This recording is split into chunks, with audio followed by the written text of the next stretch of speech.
Prepare yourself for the terror. The prison of madness, where few enter and none return. Welcome to Unsung Horrors. With Lance. And Erica. Leave all your sanity behind. It can't help you now. Welcome to another episode of Unsung Horrors. This episode, we are going to be covering our picks for the F This Movie Junesploitation Challenge. Yes. I'm Erica. I'm Lance. So, Lance, I know a lot of our listeners are probably familiar with Junesploitation, but do you want to tell folks what it's all about? It's a great thing they do every June, for the last couple of years. They pick they set categories for every day. There's usually like space. Mm-hmm. They'll pick directors, actors. Henry Silva was last year. There's a Shannon Tweed. Of course, they have cars. They're very broad categories that, you as a viewer just make your lists, which is the funnest part, I think, about Junesploitation, other than watching tons and tons of movies. Yeah. But putting together a list is a lot of fun. It's very open. It doesn't have to be too specific. It can be any kind of genre. It doesn't have to be like a specific exploitation film or anything like that. Yeah, 30 movies in 30 days in Junesploitation. I don't know what else to say about it. It's just a damn good time and something that a lot of people look forward to on, Twitter and Letterboxd. So we are going to be covering our picks that we went through. So that means we've got 60 movies to cover. So strap in. It's going to be a long one. Yeah, I brought my sleeping bag and a little porta potty right here. I'm just sitting on the toilet. So we're not going to really be spoiling these movies. We're going to just be giving quick overviews, our quick thoughts on them. At the end, we'll give some of our favorites of the month. Yeah, and we'll tell you where to watch them as well. So let's kick this off with June 1. Our category is space. Lance, what did you watch? Okay, so this wasn't the best way to start off the month. This was easily my least favorite of the month. I went with Escape from Galaxy 3, also known as Star Crash 2, also known as Erotic Games in the Third Galaxy, which I think is what it was on when I searched for it on YouTube. Okay. Directed by Beto Albertini. Yeah, it has no Marjo Gortner, no Spinell, no Carolyn Monroe, no Plummer, no Luigi Cozzi. So I guess it's just a name and sequel because they do recycle a bunch of scenes from the first Star Crash. Mm-hmm. Most of like the stuff that they spent budget on, like, the space scenes. Right. But yeah, just no memorable characters. There's a main guy called Lithin who has the exact same looking perm as Marjo did in Star Crash. So that's the other similarity. But yeah, briefly, it starts off with this space battle, and these two people, a man and a woman, escape and land on Earth, which is no longer an advanced society because they apparently destroyed civilization 2,000 years ago due to an atomic war, and they're all starting over. So these two start learning the ways of the Earth, how to drink water, how to have sex. They just sleep with a bunch of people, how to eat, how to clap. It gets really goofy. So there was a moment I was watching this when it hit me. This is Encino Man in space. They're aliens learning everything for the first time, like unthawed caveman. Yeah. And they're apparently immortal. So they go back to space and show love to the other immortals who don't quite understand. So they end up going back to Earth to just live, laugh, and love. Yeah, it has a pretty nutty ending, which is really welcomed because it's pretty boring. It's pretty terrible. Something I'd probably never watch again. A lot of ridiculous sci-fi lingo, costumes that kind of look like ice skaters from the Winter Olympics, which, there's a lot of, and shoddy lasers, explosion. It has endearing qualities that do keep you interested for the most part. But yeah, there's even a strange choreographed dance scene that's entertaining. But it's just a lot of, nudity, which is always welcomed, but little softcore sex scenes that I just, I felt like to make this interesting, go further, go all the way. Yeah. And it never really hits that stride. So, I recommend it. Star Crash. Shut up. Oh my God. Probably like I said, my least favorite way to start off the month. So it goes uphill from here. Okay, well, that's good. How about you? Yeah, I didn't start off too well either with space. I watched Star Night, 1985. This was on Plex. And so it takes place in medieval times. It stars Klaus Kinski. I know I was in as the king's alchemist, and then Harvey Keitel is like his lead soldier. He becomes knighted later on in the film. A goat gets sucked up by an alien spaceship, and so all the people start like rumors like, oh, there's a dragon and it's got to get slayed because they think the spaceship is a dragon. Then a princess gets captured by the spaceship, but she's later released. But she's developed feelings for the alien who kidnapped her, who kind of looks like the husband in Prometheus after he gets infected and he's in that spacesuit and he's all like that. But just the spacesuit looks like that, not really like the gore part of it. I think they use like scuba gear or something for the Prometheus outfits. That makes sense. But yeah, that sounds good. I mean, Klaus Kinski and Harvey Keitel, that sounds... I know, that's why I watched it. But honestly, tonally, it's very off. It's very much trying to be a comedy, but it's unfunny. And, you know, it's got this running gag of a Green Knight guarding the bridge, kind of like in Monty Python. Mm-hmm. Not the Black Knight. Well, no. It is more like the guy at the bridge because he's asking them questions in order to pass. So it's that one. But anyway, it's not funny. It goes full comedy about the halfway point. Harvey Keitel is like battling the spaceship and they're still calling it a dragon. Yeah, I didn't like this movie. Not a good way to start. Yeah, space didn't work out for us this year. That's okay. I had a much better turn in the next category in Westerns. And I think in my review, I actually put that this might end up being one of my favorites of the year. I watched Westward the Women from 1951. This is the hitherto untold story of those valiant pioneer women who defied perilous obstacles because they were lured by the promise of love at the end of the trail. This kind of fun will rip a train wide open. I've seen it happen. On most trains, the law against bundling is 30 lashes. On my train, it's a bullet. So use your heads. Stop your pleasuring and stay alive. I didn't find this streaming anywhere. I did have to download this one, but I'm hoping that, you know, this will get some kind of release or be available at some point because it's really great. It's about this guy, Buck Wyatt, and he's hired to lead a train of about 140 women in the 1850s from Chicago to California, specifically to a ranch that's only populated by men and who are, you know, basically in desperate need of wives. And so he gathers up all these women who are like, I need a husband. Like, it's weird. Like they have this meeting in Chicago where all these women are being like interviewed about like, okay, like it's like speed dating. Kinda. Yeah. And so then they have this like board, like this of pictures of all the men, and the women get to go up and like pick which one they want. Kind of thing. But he also gets 15 men to help out with the journey because, you know, traveling across country, especially in the 1850s, is hard. Not saying women can't do it, but yeah. So, but eventually most of the men leave because two of them disobey Buck Wyatt's rule about don't touch the women. Like you got to stay away from them. But two men are like too horny and are like, no, I'm, you know, whatever. Yeah, so they leave. Pretty much all the other men, except for a couple of them, follow them. So it's just the women, Buck, and then like two other guys that stayed to help. And so the women are then forced to do the work of the men. They need to learn how to shoot. They need to learn how to like fix broken wagon wheels and like hitch horses and all of this stuff. It's a really treacherous journey.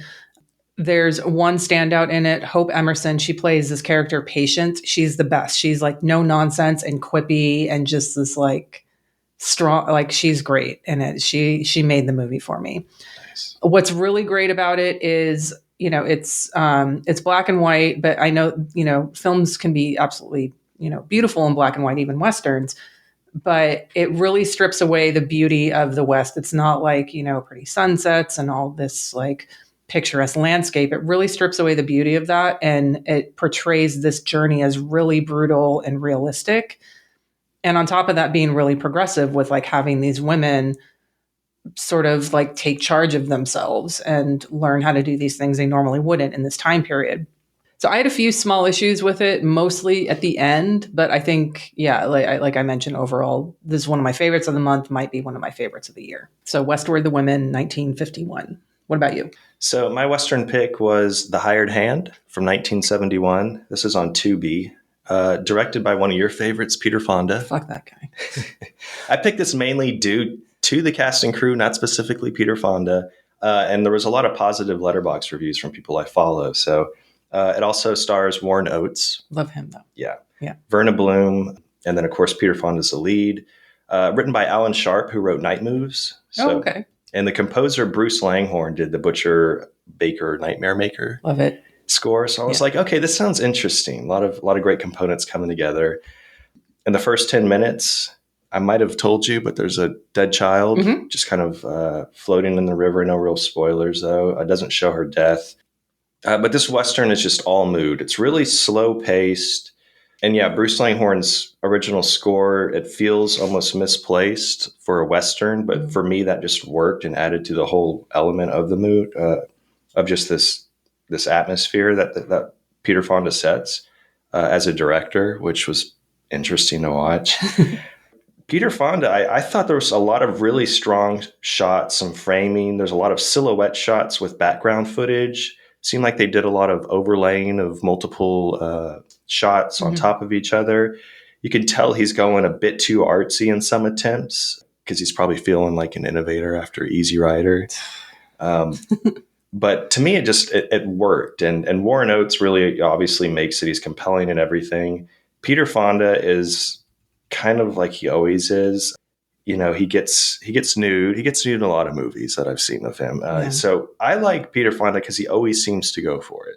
You know, he cries and he slobber cries a lot. I thought you hated that kind of crying. I just hate Leo DiCaprio slobber cry because he does it in every single movie. Yeah. Like Peter Fonda, I haven't seen him. He gets like super emotional. Sometimes it is a turnoff because you know it's obvious. He's like, I'm going for that Oscar, you know? Yeah, He's acting like he knows he's in a movie. It's not very realistic, but it worked in this story because the story is kind of over the top with how it's shot and just how it kind of moves along. And like I said, it's slow paced. Nothing really happens, but, you know, I just think it was entertaining and calming to just watch a Western like that at night. I watched this late at night. Okay. Just like watching the actions of everyday ranch life. So you know it's not going to be that exciting, but the performances are really captivating. The ending, though, has some power. It ends in kind of a downer note, which I really always like. Yeah. I liked it. Okay. I mean, I didn't give any of the plot really away, but overall, it's a fun Western. I did enjoy it a lot. Yeah, I forgot to mention in my Western pick, there is a child death as well. And that's going to be a recurring theme this episode because a lot of my movies I pulled from my need to watch for child murder list. So that's, one of the women, her kid gets shot accidentally when they're learning to shoot. Oops.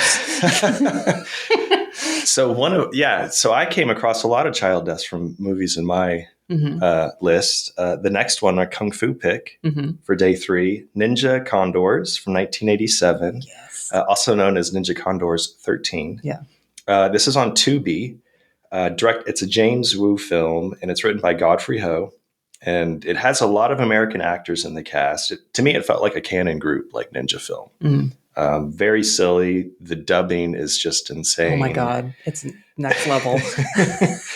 And there is a child death within like the first couple of, 15 minutes or so. Yeah. Just to throw out, these aren't really spoilers. They're just kind of, stuff that happens in the background and doesn't really contribute to the story. But a pregnant woman has a chainsaw taken to her stomach. Yeah, and in my review, I mean, it's a 5-star, 4-star movie.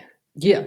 It has the most ninjas that I've ever seen. I think I wrote it has the most ninjas I've ever seen ninja. There's so much ninja in this. And these ninjas are like, they defy like logic and gravity. They're the kind of ninjas that, they jump in the air and then they float, right. What you kind of would want from ninjas because they are so sneaky. They're jumping backwards. So there's a lot of reverse shot shots that work really well or are kind of comedic. It to me kind of had a Miami Connection feeling. Okay. Yeah. Which I love. It's so plotless, but it just doesn't matter. In the beginning, too, a young boy watches his father get quartered by gangsters and ninjas. So, yeah, I mean, the plot is just kind of all over the place. It's all about just watching the ninjas ninjaing. Yes. So that's on Tubi. Ninja Condors, 1987. I recommend it. Oh, one of my favorites for the month. 100%. Yeah. So I watched this right after I saw your review of it, and I was like, oh, hell yeah. I mean, not also because you told me there's child death in it. So I was like, well, I have to anyway. And then I was like, okay, well, I also want to see more of this. I want to see if there's like a similar one. And so I followed that with Super Ninja. This isn't my pick, but just like the same lead actor. I forgot his name. Alexander Low Ray, I think. Yeah. Okay. So I watched that. And it's not nearly as good. So if you're going to watch one of these, Super Ninja is also on Tubi. There's so many ninja movies on Tubi. Ninja Condors for sure is like the one to go to. Yeah, I added Super Ninja after I watched this to my watch list. Yeah, it's fine, but it's not Ninja it's Condors. No. Few movies are. No. So my Kung Fu pick was Six Assassins from 1971. This is another one I had to download. Also has child death in it. And so this is about an evil lord who's basically abusing his authority and trying to like take over more land. Other lords fear his rise to power. And so they get this assassin warrior to secretly be tasked with eliminating him, and he recruits others to fulfill their mission. And they're easy to recruit because they want revenge for the death of their lord, who's like a good guy. Most of it is kind of planning and talking about the revenge, and discussions of like edicts and land ownership and that sort of thing. There are some great fights in it. There's a really great ending battle, but overall it's not super engaging. Takashi Miike actually did a remake of this called 13 Assassins in 2010, which I actually haven't seen, so I don't have a point of comparison. But I mean, it was fine. It was kind of middle of the road. I think maybe I probably gave it like 3 stars. I think it was fine for my Kung Fu pick. And then next category is 90s action. Yeah. I got one that's a little bit more mainstream for this one, but again, it was on my list, so I had to get to it. I watched Soldier from 1998, starring Kurt Russell. He plays Todd, a man who has been raised as a soldier since birth.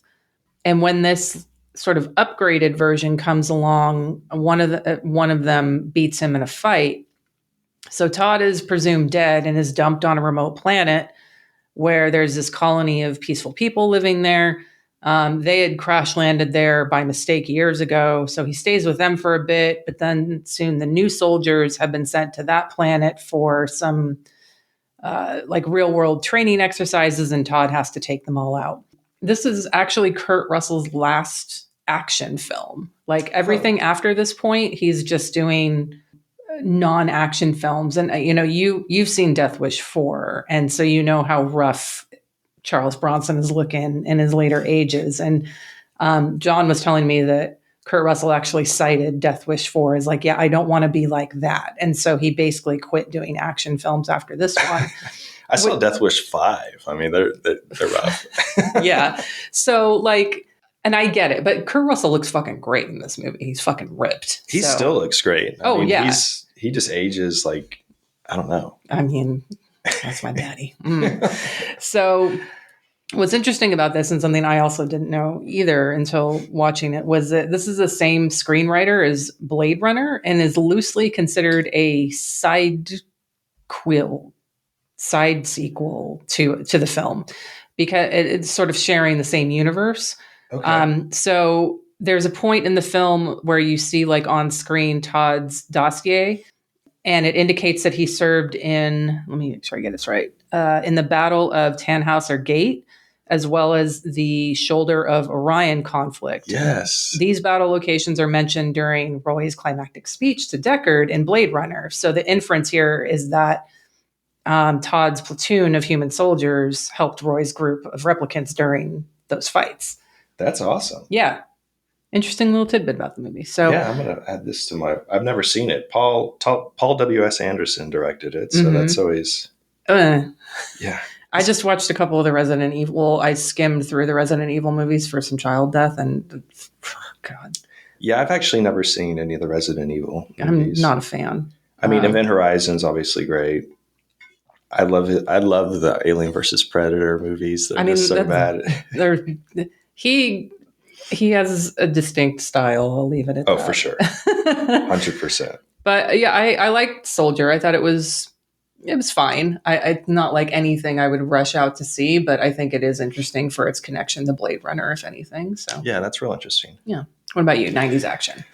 Back in Action. Yeah. 1993. This is on YouTube, directed by Paul Ziller and Steve DeMarco. Ziller directed Pledge Night 3 years earlier. Okay. With Anthrax, Joey Belladonna. Yeah. But it stars fitness guru and Tybo inventor Billy Blanks. His name in the movie is Billy. Oh. He's like a cartoon character. He's like a G.I. Joe come to life because he has the perfect physique and look for action movies. Also stars Roddy Piper. Yes. So Roddy is a cop, and he sets up a sting to bust some gangster selling drugs, and there's this shootout. And while it's all happening, Billy Blank shows up. He's a taxi driver. He shows up to get his sister, who's dating one of the gangsters. And then the gangsters think that she's a snitch, so they go after her and Billy. And during the shootout, Roddy's partner is killed, so he wants to bust these gangsters, get revenge. So he teams up with Billy the taxi driver. I mean, that's 90s action. Yeah. Perfect setup. There's this little Reservoir Dogs, I guess, kind of homage scene. I don't know. It's this almost set up and acted exactly like Tim Roth in the back seat, where he's like, he's all bloody. He's shot. He looks to me just like Tim Roth, and they're yelling back and forth, trying to figure out who the rat is and stuff. But it immediately ends because he's killed right away. So that's kind of the only similarity there. But as it was happening, I was like, this has got to be pulled straight from Reservoir Dogs. There's some funny scenes. I mean, it's Roddy Piper and Billy Blank. So I knew I was going to have a good time with it. The first time Roddy meets Billy Blank's character is a fight in a bar, and he clotheslines him, and he's like, "You're under arrest for assaulting a cop. Now get your fat ass up." And he's talking to Billy Blank. So I'm like, what? So Roddy. They have great chemistry. Even if Roddy Piper is pretty much the only one showing any energy, he's carrying the whole energy of the film like on his back. But Billy Blanks is just there to do his roundhouse kicks, kick some ass. I had a lot of fun with it. I'd recommend it. They did team up 2 years later for another movie called Tough and Deadly, which I'm going to watch for sure. But yeah, Roddy, he's one of the greatest heels in wrestling. So he's a natural born actor, in my opinion. And his shtick just perfectly translates onto the big screen for goofy actions like this. So queuing up Tough and Deadly, going to watch it very soon. Yeah, Back in Action, 1993. I recommend it. Nice. So next is a free space, the first free space of the month. Free space means we could pick whatever we want. I'm very happy with my pick. Okay. Argento's Dracula. Oh, God. I'd never seen this before. I've been wanting to see it. You very kindly let me borrow your DVD. You can have it. I don't want it back.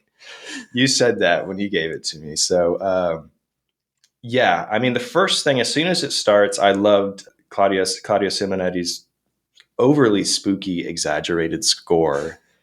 I love the old English font of the opening credits. It's just terrible. Yes. Dracula is, I guess he's some sort of shapeshifter. He's an owl at one point. I'm like, he's an owl? He's an owl. He's a wolf. I won't spoil the big one, but. We can spoil it, can't we? Yeah. Well, no, I put it in the video. So yeah, like you can.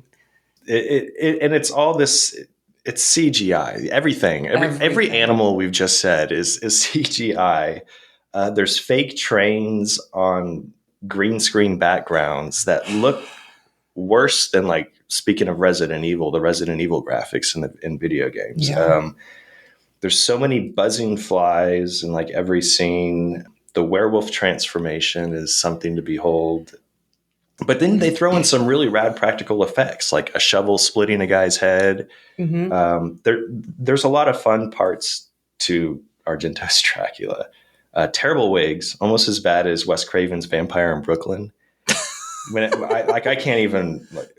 The wigs are terrible. Rutger Hauer plays Van Helsing, and he's. Well, I don't know if his name was Van Helsing. Was it? I think it was. Yeah. Okay, I don't even remember. He seems bored out of his mind. Oh, 100%. Yeah. This has got to be the Room of Horror, right? Like the Tom Wiseau's Room of Horror. Yeah. Some of the scene transitions to me felt like there was a commercial break. They just end abruptly for no reason, and it seems like they were cutting to commercial.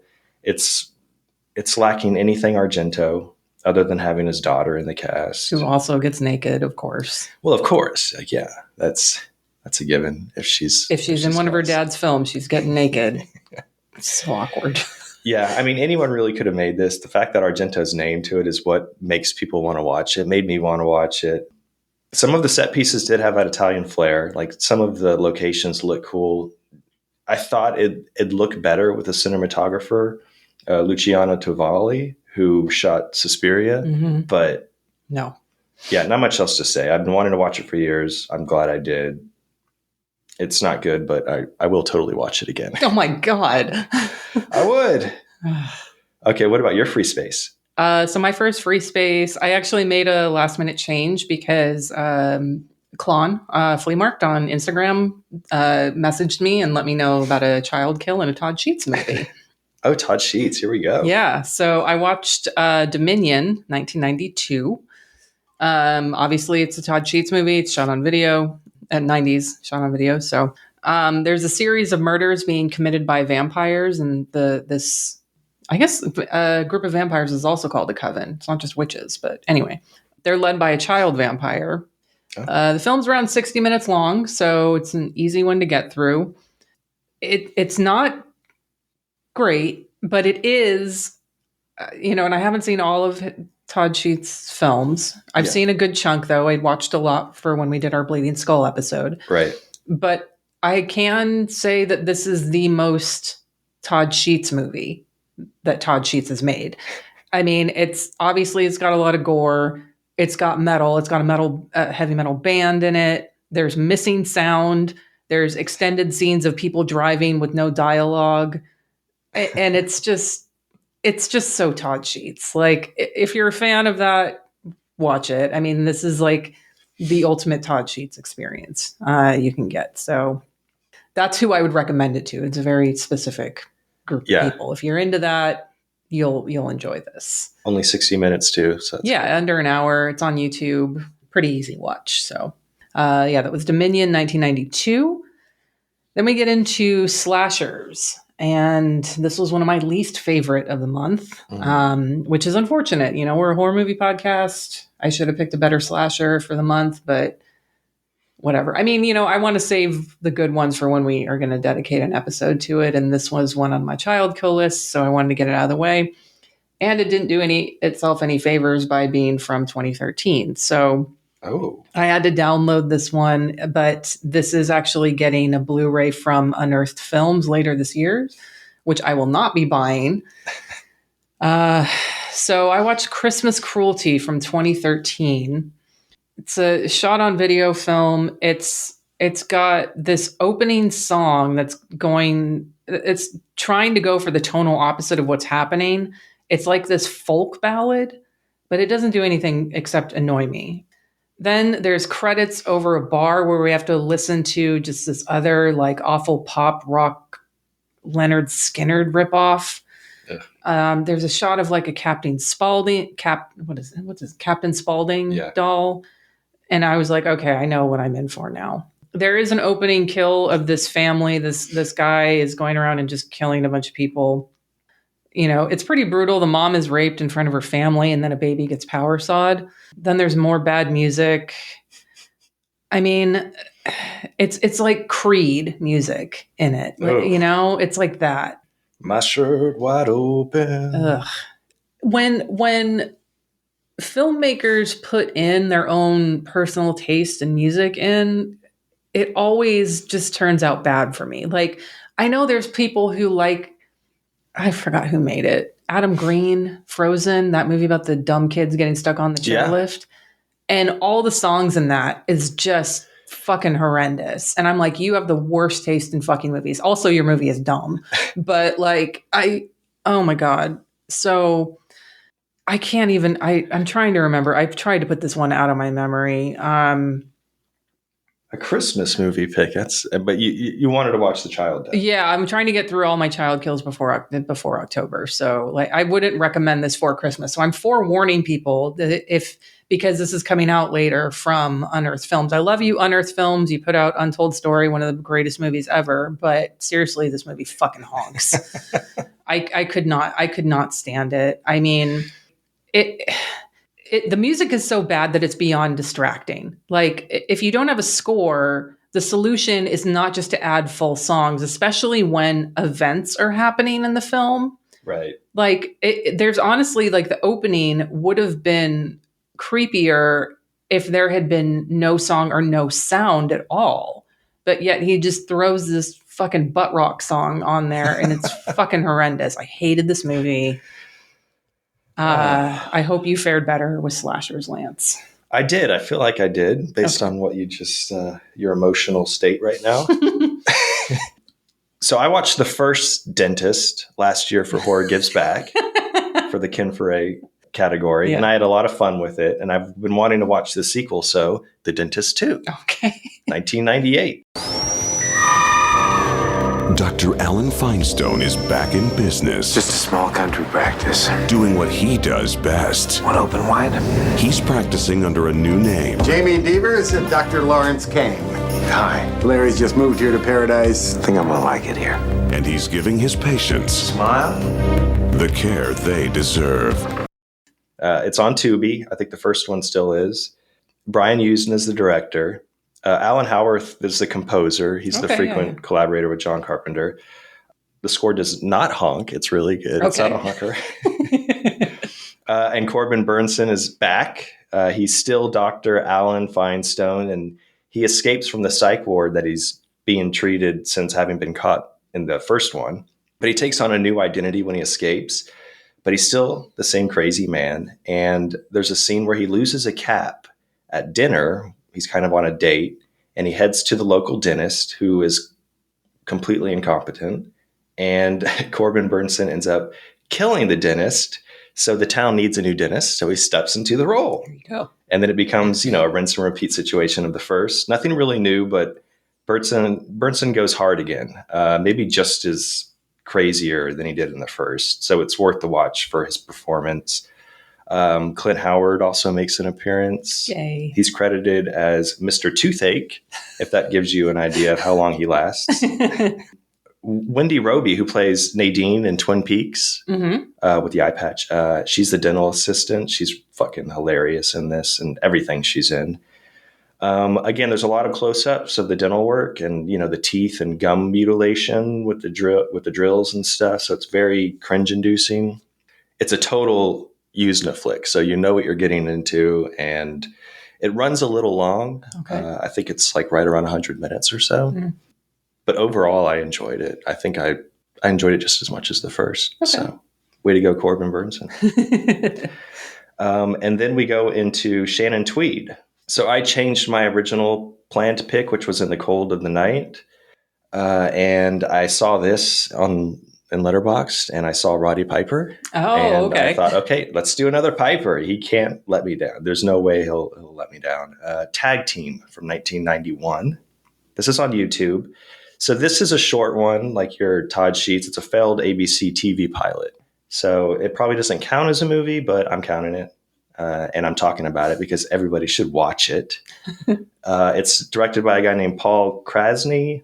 The YouTube, so it says it's like, I don't know, 56 something minutes, but that's including the commercials. Oh. So it's recorded straight to a VHS when it was live on TV in 1991. So it's like 45 minutes? Yeah. Okay. If that. I mean, because there's a lot of commercials. It's on YouTube. It's all just in continuation.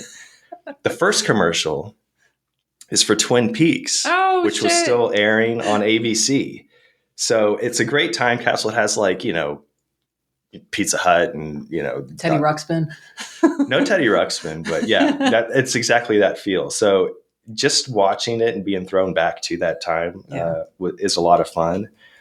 So it stars Roddy Piper and Jesse the Body Ventura. Oh, shit. Okay. Jesse Ventura. So they're wrestlers, obviously. The movie's called Tag Team. Mm-hmm.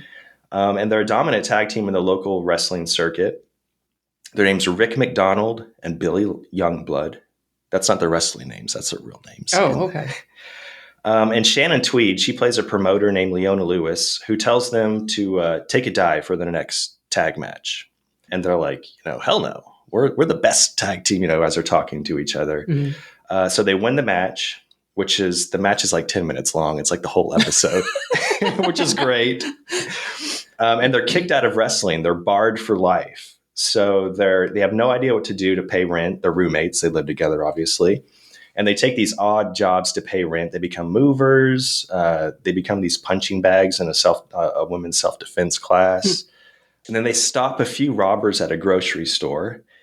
So, as the police are kind of congratulating them, they decide to become policemen. Okay. So they go through boot camp. Again, this is all like 40 minutes long. They go through boot camp. And then they look after this young woman who like a bunch of mobsters are after. I loved this thing. It's something that the Barbarian Brothers would have nailed. Yeah. But I'm not saying that they would have been better than Roddy Piper and Jesse Ventura because these guys were perfect together. They obviously had a relationship having wrestling so many like decades before. But I couldn't help but think as I was watching this that if this pilot was picked up, this could have been airing on ABC in 1991, like before Twin Peaks. Oh my God, that would have been like your dream. I know, missed opportunity, ABC.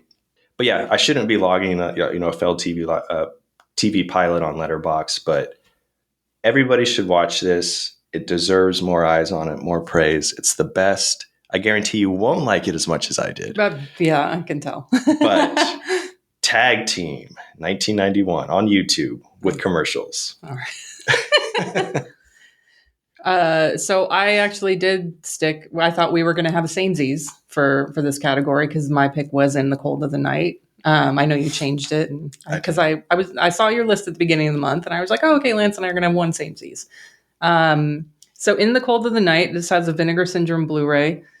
It's about this fashion photographer, Scott, who's suffering from these like disturbing dreams where he's attacking and murdering a young woman. So he begins to try to figure out the source of this, like what's happening. He's going to like a psychologist and he's talking to his friend, Brian Thompson, who's the best part of this movie. And so it starts off great. I'm totally on board with this movie for the first 30 minutes. But then like those middle 5 hours really made this film lose its momentum. Brian Thompson's totally underused. The lead, whoever, I can't remember his name, whoever plays Scott, has zero charisma. Shannon Tweed is in it. She's a side character, like a model that he sleeps with and has like a sort of relationship with for a bit. There is a scene where like he's having sex. He eventually meets up with the woman who he's been dreaming about and they have this weird sex with marbles. Yeah. I didn't. Like on marbles? No, like there's like a vase of marbles and he like pours them on her while they're having sex. Sexy. It's not, but yeah. It's got enough of the weird things like that. And especially when it gets to the ending where like the whole thing is explained, like the source was dreams and all this other stuff. There's enough of this weird stuff. I can see why people really like it. This is just not for me. And I'm probably going to sell this one. I don't want to keep it. I actually bought the Blu-ray. I assumed you had it too, since that was your pick. But like the director, Nico Mastorkis, I think, he's really hit or miss for me. He did Island of Death, which I really like. He did The Wind, which also has a Vinegar Syndrome, I think, Blu-ray release. Hired to Kill, which also has Brian Thompson in it, and the Zero Boys. So he's really all over the place. This one just did not really land for me, unfortunately. So I didn't hate it, but I was just like the middle part. I was like, come fucking on, movie. Enough with the marbles. Yeah. But I did fare better in the next category, which was Cars. I watched The Master Touch from 1972. This is on Tubi. It is directed by Michele Lupo. He also directed a really odd Giallo, which I think was initially your pick, but I think you might have changed it because I didn't see you log it. Weekend Murders. Oh yeah, which is a really I changed it. It's a really weird Like Giallo. British humor, British humor yeah. Giallo, but it's cute. I do like that film. But this stars Kirk Douglas and Florinda Bolkin. Oh, And yeah. So Stephen is a thief. He just got out of prison. Florinda Bolkin is his wife. And the guy for whom he did the job that actually landed him in prison tells him about another job worth $1 million. He refuses because he's like, no, I'm not getting back in this shit. I got my beautiful wife doing that. But then he turns around and decides to go and do the job on his own with the help of this guy, Marco, who is a trapeze artist with like really great fighting and driving skills. So this isn't necessarily a car movie, but I picked it because this actually has one of the greatest car chases I've ever seen. It's got a car getting cut in half, an upside down car on top of another car, and a novelty horn. So super fun. Like I said, it's on Tubi. The quality is shit on Tubi, but it is still worth watching. Nice. What about you for cars? So I couldn't go wrong with my pick. This is a Criterion Blue I had. Crash? Crash. David Cronenberg's Crash. Nice. So I had seen bits and pieces of this. I'd never seen it all the way through. I love this movie. It so is. Much. I did too. There's not much to say other than it's Cronenberg. It's these strange kind of otherworldly characters who live in some like timeless universe. Like it's just this dreamscape, and I love David Cronenberg. This is Crash is like no exception. Everything I watch of his, I'm just completely into. Yeah. Sarah watched this with me and she's like, what's happening? Like she's kind of half on her phone. Okay. A little too weird for her, but perfect amount, if not enough weirdness for me. Yeah. And I kept thinking too, because there's a lot of, this is a Crash. This is a Cars pick through and through. Mm-hmm. They reenact famous Crash scenes from history, James Dean, Jane Mansfield. And there's a lot of just scary driving on like misty highway roads and stuff. So I got in a really bad wreck when I was like right out of high school. Really? I was still in high school. I drove from Harlingen to Austin to visit my older brother, Ryan. Mm-hmm. And that's like a 4.5, 5 hour drive. Yeah. But as soon as we left Austin, it was real misty. It was, I was driving a little Geostorm that Cody and I just got. It's just this tiny car. I had my girlfriend at the time with me, and Cody was like in the back seat. And we didn't have a CD player, so we had like a boombox with batteries, and we were listening. I remember we were listening to Frank Black, his debut CD, and we got in this terrible wreck on 35, like hit by a semi, turned around, hit up, facing traffic. It was rough, and that's what I kept remembering. Like I kept thinking of like that memory. A lot of it I don't remember at all, just because of the shock.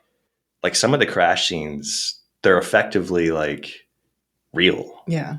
I don't know. I enjoyed it. Like, I don't like thinking of like traumatic memories, but it almost set my mind at ease. Like, okay, I can become like some sort of underground Crash, like cult and start having sex with open wounds and stuff. And I'm down. Yeah. So Cronenberg, thank you so much.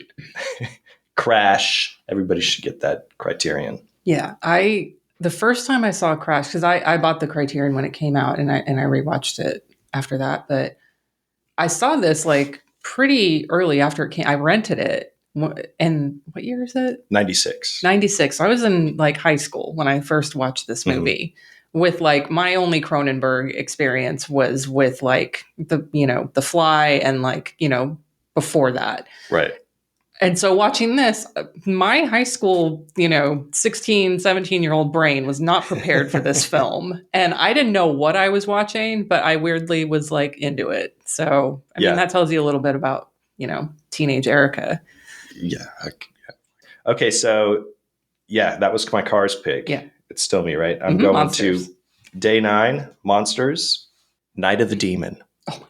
Yeah. 1980. This is a Severin Blue that I picked up for their, what was it, like their Black Friday Nasty bundle. Mm-hmm. directed by James C. Wasson. Yeah, it's 2 discs, a lot of special features. There's even another early feature from 1964 on it. I didn't watch a lot of the special features or that, but Severin just releases great stuff, and Night of the Demon is no exception. Clearly a DIY movie. It's really well put together, though. The ideas in this thing are so original and a completely unique take on Bigfoot. Yeah. Once you settle into like all the odd behaviors of the characters, which I think is just completely endearing and captivating, it just moves along nicely. If not maybe a little long for what it is and what they're presenting, but it has some like choice plot ideas to push the story along. There's Satanism, there's hypnotism, there's Bigfoot orgasms, there's ripping off dicks. A lot of the story is done through flashback scenes, which to me works really well. Most of the guys in this have really good mustaches. Yeah. Is that why you grew the one you have right now? Yeah. Actually, I shaved it as I was like watching this. Okay. I drew out how I want my mustache in notes, and I'm like, I want it like this guy. The blood is like this orange, brown, watered down looking Kool-Aid. It just, nothing really makes sense. It almost looks like a spaghetti sauce, but it has so many fun kills. There's a scene where Bigfoot encounters a Girl Scout den. Are they called dens? That's Troops. Boy Scouts. Troops. Yeah. So Girl Scout kills, which is always fun. It plays to me when I was watching it too. It plays out like a long campfire story because of a lot of the flashback scenes and where it takes place. It makes you a little tired, like a campfire story might, but still completely intrigued. I would think a double feature with Madman would work really well with this. And then the score, has some really odd jazz music over this monster movie by Dennis McCarthy.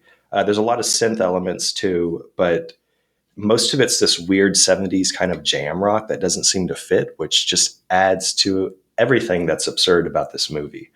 So Night of the Demons, 1988, that was my monster pick. Pick up the Severin Blue if you haven't. Yes. Hard to agree on that. What's your monster pick? Not a fan of it. This was one that has a child kill in it. I did Tetsuo the Bullet Man from 2009. This was on Plex. I like Tetsuo Iron Man. I like the original one. I haven't seen the middle one. I forgot the name of it. But this one was just too much for me. It was so loud and erratic, and I don't know because I just rewatched Tetsuo Iron Man not too long ago at a Terror Tuesday, and I don't know if it's just a different experience watching it in the theater with like the sound and everything, but like maybe it's because it's the bullets that make it just so much louder and obnoxious to me. Yeah. Basically, a man is turned into a bullet spewing cyborg thing after his son is purposefully run over by a mysterious man. Yeah, this one's just I couldn't get into it. Not a fan. If you're going to watch a Tetsuo movie, make it the original Iron Man one. Nothing but respect for the director. He does amazing, unique work. Visually too, it's like off the charts. It's insane. But like I could not get into this one. I was just not a fan. So Body Hammer is the second one. Thank you. Yeah, I wanted to like this one, but sorry. So moving on in a very different direction, sex comedy. But so I didn't fare well on this one either, though. I watched Jocks from 1986. They're jocks, always showing off what they've got. I want to show you something I'm really proud of. Oh my God! Is this a party or what? I love it! Jocks. They're degenerates. This is about a college tennis team that has to win a championship in Vegas in order to keep the program running. Listen to this fucking cast, though. Christopher Lee is the dean in this film. He's barely in it, though. He's in at the beginning and at the end. Richard Roundtree is the coach. Oh, shit. And then Mariska Hargitay is in it. A very young, like teenage Mariska Hargitay, probably early 20s. The lead guy in it, who she has a romantic relationship with it. Again, I keep running into lead characters with zero charisma. This guy's got none of it. Ogre from Revenge of the Nerds is in it. Nerds. He's on the tennis team inexplicably. But he's not even entertaining in this movie. Like I don't know if it's like me projecting and being like, no, you need to be Ogre. Right. Is he have any characteristics like Ogre from Revenge of the Nerds? A little bit, but not enough. Like it's just I guess him being on a tennis team is funny enough. Like yeah, but the movie itself, like I mean, I thought fucking golf was boring. Man, watching these dudes play tennis, I was like, I'm bored out of my fucking skull. Like I easily could have picked something else that like would have been better for this, but I wanted to bring this up because I want to warn people on it because you're going to see the cast. Yeah. You're going to be like Christopher Lee, Richard Roundtree, Ogre, and be like, yeah, hell yeah. It's not good. It's not funny. It is boring. How's the sex? Is there sex in it? Sex comedy? It's tame, if anything. Right. Like it's just whatever. And just the thing that I hate about it when they're supposed to be like an underdog movie, like you're rooting for them. I don't like any of the underdogs, so I'm not rooting for them. Yeah. You know, like that's the worst part. That's so weird. Anyway, I didn't do well in sex comedy with jocks. So what about you? So I felt happy with my pick. Okay. Actually, I think everything after the first space pick, Star Crash 2, okay. I'm happy with everything for the most part. I went with Hard Bodies. Oh, okay. From 1984, sex comedy. So Dirk from VHS podcast actually sent me this Blu-ray. So he had some sort of contest that was mainly focused in on his hot sauces that he makes with his wife. Did he send you freeze-dried Skittles too? He did. Did you eat? Or how are those? I want to try those. They're good. They're they're very, very sweet. Like you can pop just like a few. Okay. You know, very crunchy. Still has that Skittle taste. Okay. They're good. Okay. But the hot sauces that him and his wife Sarah make, they're in Portland, and they have this. They make these small batch like hot sauces. They're like called Marshall's hot sauce. Marshall's hot sauce, spelled HAUTE. So everybody hit it up, marshallshotsauce.com. I just have to talk about the hot sauce real quick. He sent me this caramelized scorpion ghost sauce, a habanero carrot curry, and one that I love. I've been putting on my breakfast tacos, like whenever I make them. It's called Bird's Eye Basil, or basil, however people want to say it. But it's this green hot sauce that is so good. Oh, okay. I should probably bring you one. Yes, please. But yeah, everybody check out that stuff. Very good. But Hard Bodies. So he also sent me this Blu-ray. Mm-hmm. So I knew that was going to be my pick. Directed by Mark Griffiths. It's a super horny sex comedy. And the screenplay is written by, I'm just going to give their first names, Steve, Eric, and Mark, which makes sense because they're probably just three very horny dudes. Sure. And listen to the summary. It's about three old guys going to California to score with the local beach babes. Venice Beach, I'm assuming. Yeah, of course. And they have no luck scoring, so they hire a local kid who's very successful with the women to bring him in to live in their house that they're renting, so that he can bring in young women to them. Okay. Super gross. Yeah. Good job, Steve, Eric, and Mark. You got your point across and your fantasy, put to film. It does have Courtney Gaines in it, Malachi from Children of the Corn. Okay. So that's a plus because he's like this goofy, looking really creepy like he usually does. Mm-hmm. He's actually pretty popular with the women too, which is surprising. Really? Yeah, not in the beginning. I'm not. But that was how at mean. the end. Sorry. He has a pretty big role. Respect to this movie, Hard Bodies, because there is some male nudity. Oh, okay. So always respect when people do that. Yeah. The 80s hair band Vixen is in it. Oh, they provide the soundtrack. They play a house party. They end up getting signed to a record deal. I mean, they have a pretty nice role. Overall, I had a good time with it. I found out also that there is a sequel. Okay. I think it was written by the same three horny dudes. So it's probably... Harder Bodies? Harder Bodies, even harder than Hard Bodies. But yeah, I recommend it. And thanks again to Dirk for the hot sauce and this Blu-ray. Sweet. Free Space again. Mm-hmm. I went with Fortress from 1985. Okay. I put this on my watch list when we guested on Lindsay's Schlock and All podcast when we covered the Australian Dark Age, who was directed by Arch Nicholson. Mm-hmm. He also directed Fortress. Danny Beckerman does the original score, which he did for Dark Age too, and I remember that having an odd score. And this is just the same. It sounds like he's scoring a video game. Like it's no, and sound effects like reacting with the characters, like opening the door. It's all. I really enjoyed it. So 4 masked men, they kidnap a teacher and her students. There's 9 kids in her class, and they throw them in this cave. They're trying to get ransom. Okay. So it becomes this survival film as they escape the cave. They get away from the men. To me, it took about an hour to really get tense because that's when kind of the killing started to happen. You finally see that these men actually mean, bad news. The buildup is worth getting there because you just focus in on the teacher, who's played by Rachel Ward, who she's great in it, super calm and collected with all these kind of children who, I don't know, they are even less scared than she is. Mm-hmm. So the stakes are kind of never really there, like I said, until maybe the killing starts at the end. And these masked men they're continuously kind of grabbing the kids, yelling like how they're going to kill someone. And the kids are very like, we're missing Gilligan's Island. This is just a cave. It doesn't seem that bad. I'm quite hungry. It's just like, there's no stakes in this. And Rachel Ward kind of has breakdowns here and there, but the kids calm her down. It's very awkward. The calmness of everything is odd, but maybe it's like an Australian thing. Because I don't know, maybe they don't have a lot of school shooters or kidnaps. I'm sure they don't. Yeah. So it's like a playtime adventure to all these people. It is good. It's worth a watch. That was on YouTube. So my next free space, I watched, it's got 2 titles, Bandits in Milan or The Violent Four from 1968. This is on YouTube. This was directed by Carlo Lazzani.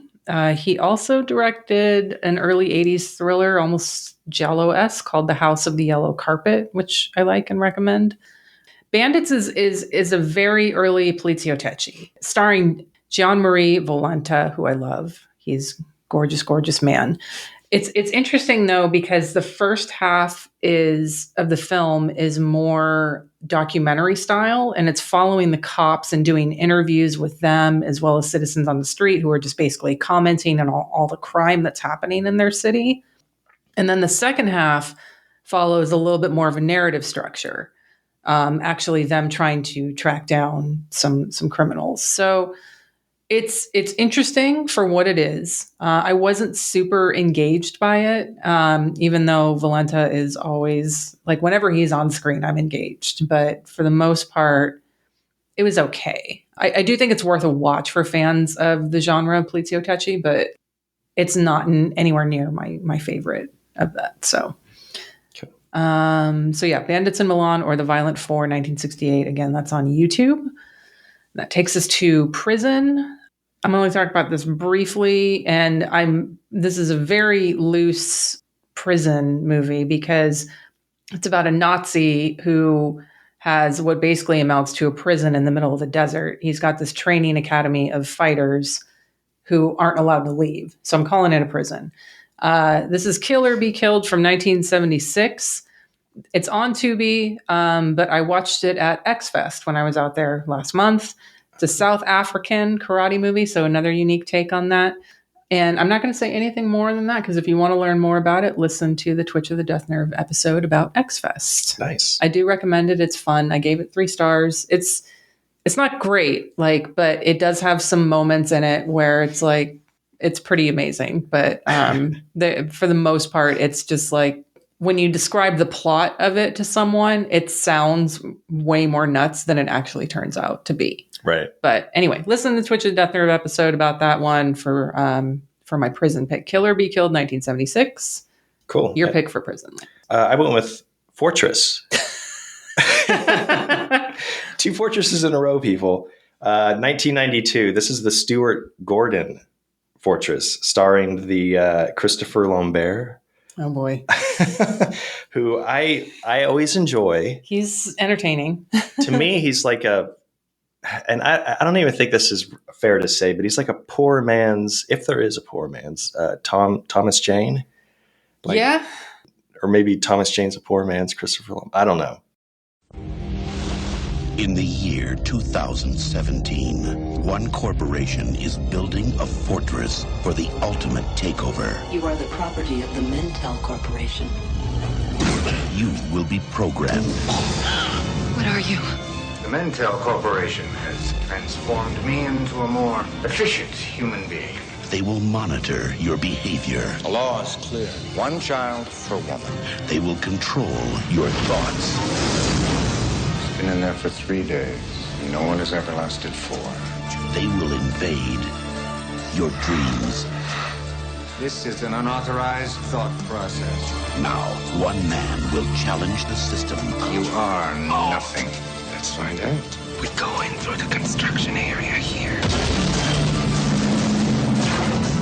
Christopher Lambert. Fortress.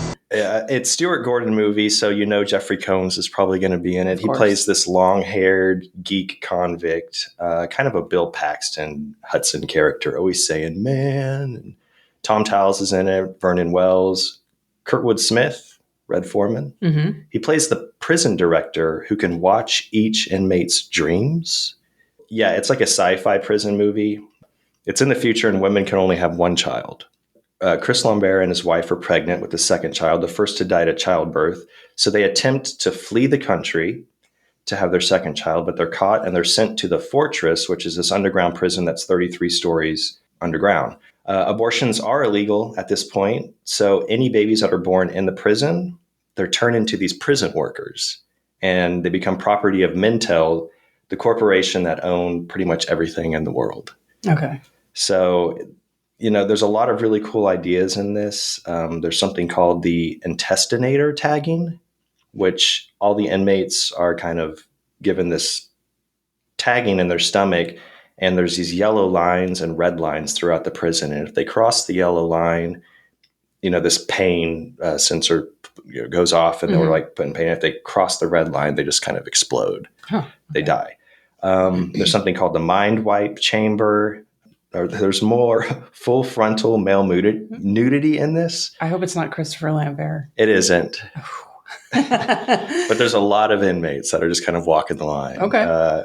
So again, respect there. And this one also has another sequel with Pam Grier in it. Really? Fortress 2. Huh. And Christopher Lambert's in it too. So Okay. overall, it's just fun. It had, like I said, I think the ideas are presented really well. It's kind of, it's just a fine Stuart Gordon, 90s flick. It does feel like a Stuart Gordon film. So, you're in good hands, kind of like when using a directs, you kind of know what you're getting. So check it out, Fortress, the American one. And now we're going to day 13, which this is Italian horror. Yeah. I went with The Long Hair of Death I love from this movie. 1974. I picked up is it Raro video? Raro put this out, yeah. Yeah. I've had this for a while, so I wanted to watch this. One of the best original scores from a 60s horror, I have to say. Carlo, I'm going to probably butcher his name, Rusticelli. Yeah, it's just so captivating, the score, and it makes you feel like you're watching a horror movie, which, especially, an Italian horror. The whole cast linked to this are some Italian favorites. There's a lot of recognizable faces. It's in the 15th century, and a woman's accused of witchcraft and put to death, and her older daughter knows the real reason for her execution, her mom's execution, which is because the Lord's desire for her mother. So it follows a decades-long revenge on the Lord's family.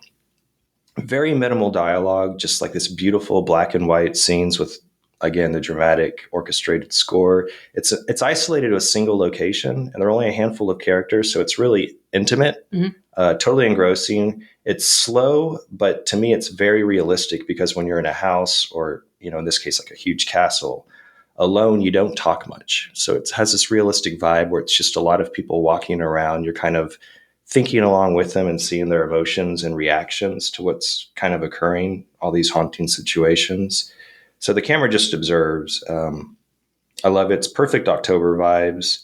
The Blu-ray has an interview with Antonio Margheriti's son, Eduardo, who directed the Black Cobra sequels, which is Fred Williamson movies, okay. which I love Fred Williamson. I'll talk about him later, but he talks about like all the same set decorations and designs that his father used from Castle of Blood. He talks a lot about the cast and crew and just how, his father's filmmaking techniques.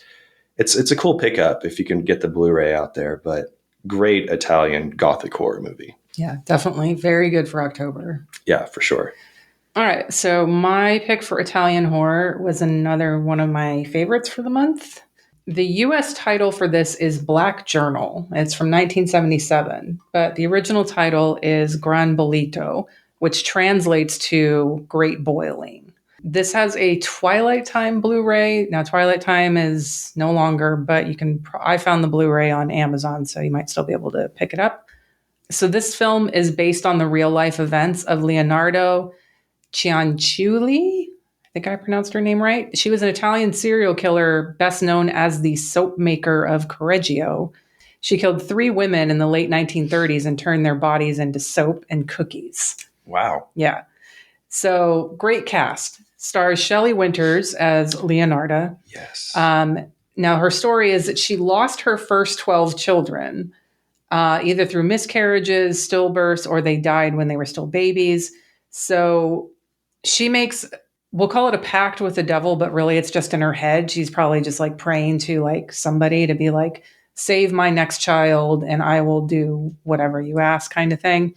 So her 13th child, Michael or Michele, she starts killing people. She's sacrificing other people in order to save him. In her head, that's her justification for doing it. Right. Also in the cast is Max von Sydow, and along with a few other men who are playing women in this. So, but it's not like a drag thing. I think it's more like Shakespearean with like men playing the role of women, because there's never any comment about them. They're just like, oh, Mrs. So-and-so, but it's Max von Sydow and like a few other women or a few other men dressed as women. I think there is supposed to be some, Black humor related to this, because Leonarda is killing women who can't have babies. So Max von Sydow is one of these who is childless. So she's deeming them as worthless. And so I think they might be doing that to play it up. There's a commentary track on this Blu-ray that I really want to listen to, because hopefully I can get some more context about that, because I thought that was really interesting. Yeah. But overall, I really did like this one. And I think I just wasn't quite in sync or understanding with like what that element of it was doing. But I still really enjoyed it because it's fucking Shelley Winters and Max von Sydow. That sounds like it could be the Lethal Ladies pick too. That's later on. Yeah, it definitely could have been. It takes a while to get going. Like if you went into this blind, not knowing what it's about, you're going to be like, what is happening? Like Shelley Winters shows up to some apartment building and like her husband is just this worthless guy who sits around, doesn't say anything. Like, and she's just talking to people. Like it takes a while to like get to the kills and get going. Right. So I think it's actually better to know what the movie is about. So you like have that anticipation sort of building up, like when's it going to get to that kind of thing. That sounds good. Yeah. Gran Bollito, 1977. Then on to Blaxploitation. I watched Mandingo from 1975. Oh, okay. So this is not going to be for everyone. Like this is not like a fun Shaft or anything, like any sort of like fun blaxploitation film. This is exploitation in its purest and most vile form. Like this is what like the true definition of exploitation is. Like you take an event and you completely exploit it. Like it takes place on a southern plantation during slavery. The way that the people are being treated is horrific. The name of the film Mandingo is about like a type of slave that they were like prize fighters, and they would pit them against each other to fight. So this is either like a 1-star or a 4 or 5-star movie for people. Like, I don't feel like there's a lot of in the middle on something like this. Right. On top of, the subject matter of it, if you look at the poster of it, it's a complete riff on Gone with the Wind. Yeah. So, it's just, it's exploiting whatever it can from this time period and just completely turning it on its head. So And damn it, I forgot to look this up, but I think I sent you a picture of this after I watched it or while I was watching it.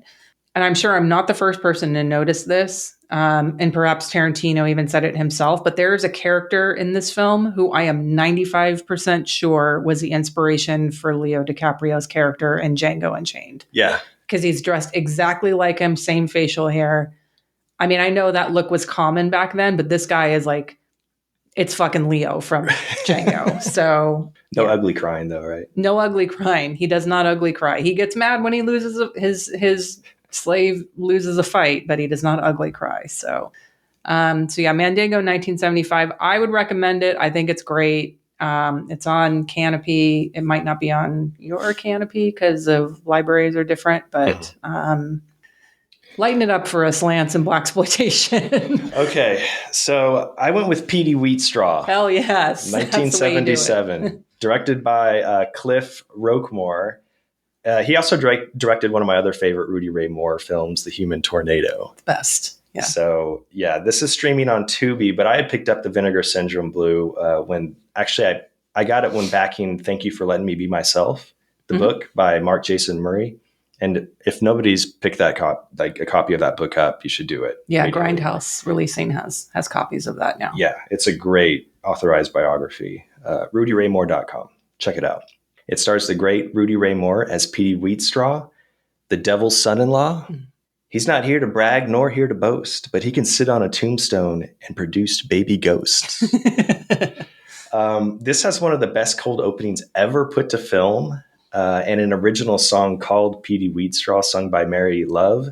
That's amazing. And there is a child kill in it. Yep. Kids shot, which is, always fun to see. And I get excited when I see a child kill for Erica.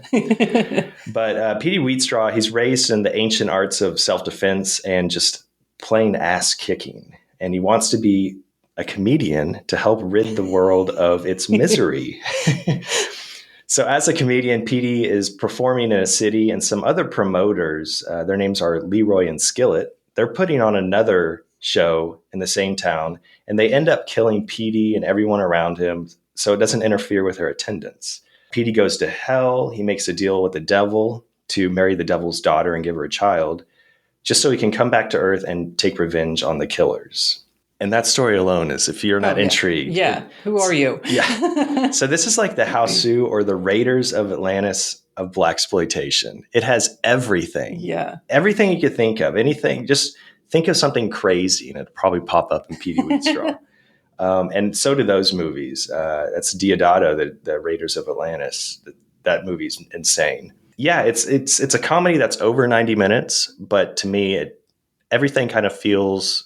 Some might feel the runtime, but when you get to the end, the whole thing's just worth it. Yeah, just watching the entire thing. So, yeah, P.D. Wheatstraw. It is on Tubi, but you should pick up the Vincent if it's still out there. Definitely. All right, we're at the halfway mark. Yes. All right, we're going to be back with our second half of our Junesploitation picks right after this promo from our network.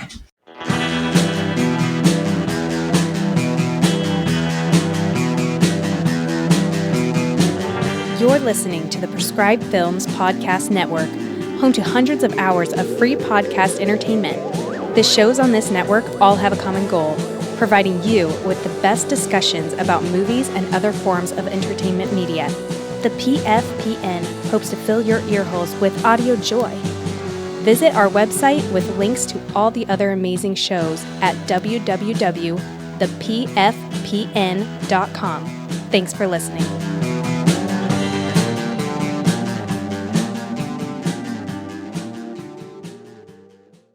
Okay. Day 15. Bugs. Yes. I went with The Deadly Bees, 1966. This is an Amicus production directed by Freddie Francis. Okay. I watched this on Daily Motion. I think it was separated into two parts. They usually are on Daily Motion. I don't think they can do like a full 90 minutes for some reason. Yeah, I watch a lot of stuff on Daily Motion, actually. Same, yeah. So this is written by Robert Bloch, who did Psycho, Straight Jacket, Asylum, The House That Dripped. It's about a famous pop singer named Vicki Robbins, who has a nervous breakdown due to her busy schedule. and her doctor recommends 2 weeks out in the country on Seagull Island to reset and recharge. And she's sent out to stay at this farm, and the owner is a beekeeper. So is the weird neighbor. It felt like everybody on the island were beekeepers. It's clearly inspired by Hitchcock's The Birds from 1963. It's like a good-natured little British horror from the 60s. It is an Amicus production, so like the sets are beautiful to look at. It has one of those great orchestrated original scores. The reveal is very silly at the end. Mm. You're trying to figure out who created these killer bees. Who do these bees belong to? You know, what's the motive behind it? So it's a little silly, but it still made me laugh and smile. Like most Hammer and Amicus films, it ends how you'd expect. Fire. A huge fire, yeah, on the farm. Okay. It's slow. I found the characters and the plot entertaining enough, but judging by the letterbox ratings and reviews, I think most people find it boring, which I totally understood, but I enjoyed it. I just do want to warn people about the bees. These are not shy bees. Oh my God. That's my last name, Scheibe, everybody. I'm Lance Scheibe. These bees are not shy. Okay, so check it out. Deadly Bees. Daily Motion. It might be somewhere else, but I'm thinking it has like a release too. Okay. What about you? What's your bug pick? I took the category literally, and I watched The Day of the Locust, 1975. Nice. See what I did there? This is on Prime for rent, but this is a movie I've been meaning to watch anyway, and also on the child kill list, which actually surprised me because I know I've read the book, but it's been so long that, I mean, my memory fucking sucks. So anyway, so this is based on Nathaniel West's 1938 novel. It's directed by John Schlesinger, who did Midnight Cowboy. And it's about this aspiring artist working in Hollywood. And he wants to become an art director in films. Like, he's still working for a studio, but he's not like where he wants to be yet. Like, he wants to be an art director. And his name is Todd, and he falls in love with his neighbor, Faye, who is, we'll call her an aspiring actress. She's too focused and delusional about her acting aspirations, though, to be bothered really with anyone who can't give her the life that she wants. And so pretty much every man in this is infatuated with her to some degree. It's Karen Black. It's Karen Black, yeah. I mean, why wouldn't you be? So it's very character driven, and pretty much every person in this is representing that era of Hollywood at the time in some shape or form. So Todd is played by William Atherton. He's the EPA guy from Ghostbusters. Oh, right. And then, of course, there's Faye, who's Karen Black. She steals the show. She is the most reprehensible person in this, but yet every man is in love with her. The character Homer Simpson is played by Donald Sutherland. He is this religious pushover who is in love with Faye, and he lets her move in with him just because he loves her so much, even though she walks all over him. And then there's Harry, who is Faye's dad, played by Burgess Meredith. And he sort of represents the era before this. He's selling elixirs door to door with this sort of vaudevillian gimmick and performance, because that's all he knows. But his talents have not translated into this era of Hollywood. And then there's Earl, played by Bo Hopkins, R.I.P. He plays a cowboy actor, sort of. He shows up on set randomly every now and then, but he also lives out in the middle of kind of nowhere, camping places. But Faye has this occasional relationship with him, sort of. The only thing the movie is 2 hours and 20 minutes, and it did not need to be. This could have been an hour 45 and really good. It does have a fantastic ending, though. It's about the last 15, maybe 20 minutes or so, which takes place at the Hollywood premiere of a Cecil B. DeMille film. And there's this huge crowd outside while all the stars are arriving on the red carpet. Then it turns into this huge riot, which is initially spurred by Homer getting caught stomping a kid to death, because Homer is so fed up with how he's been treated, especially by Faye, who's letting people come in and trash his house, that this kid is poking fun at him. This kid's been showing up throughout the film. Right. And Donald Sutherland just fucking snaps and he stomps the kid to death, and they show it. Mostly hidden behind a car, but they show enough of it that it made me happy.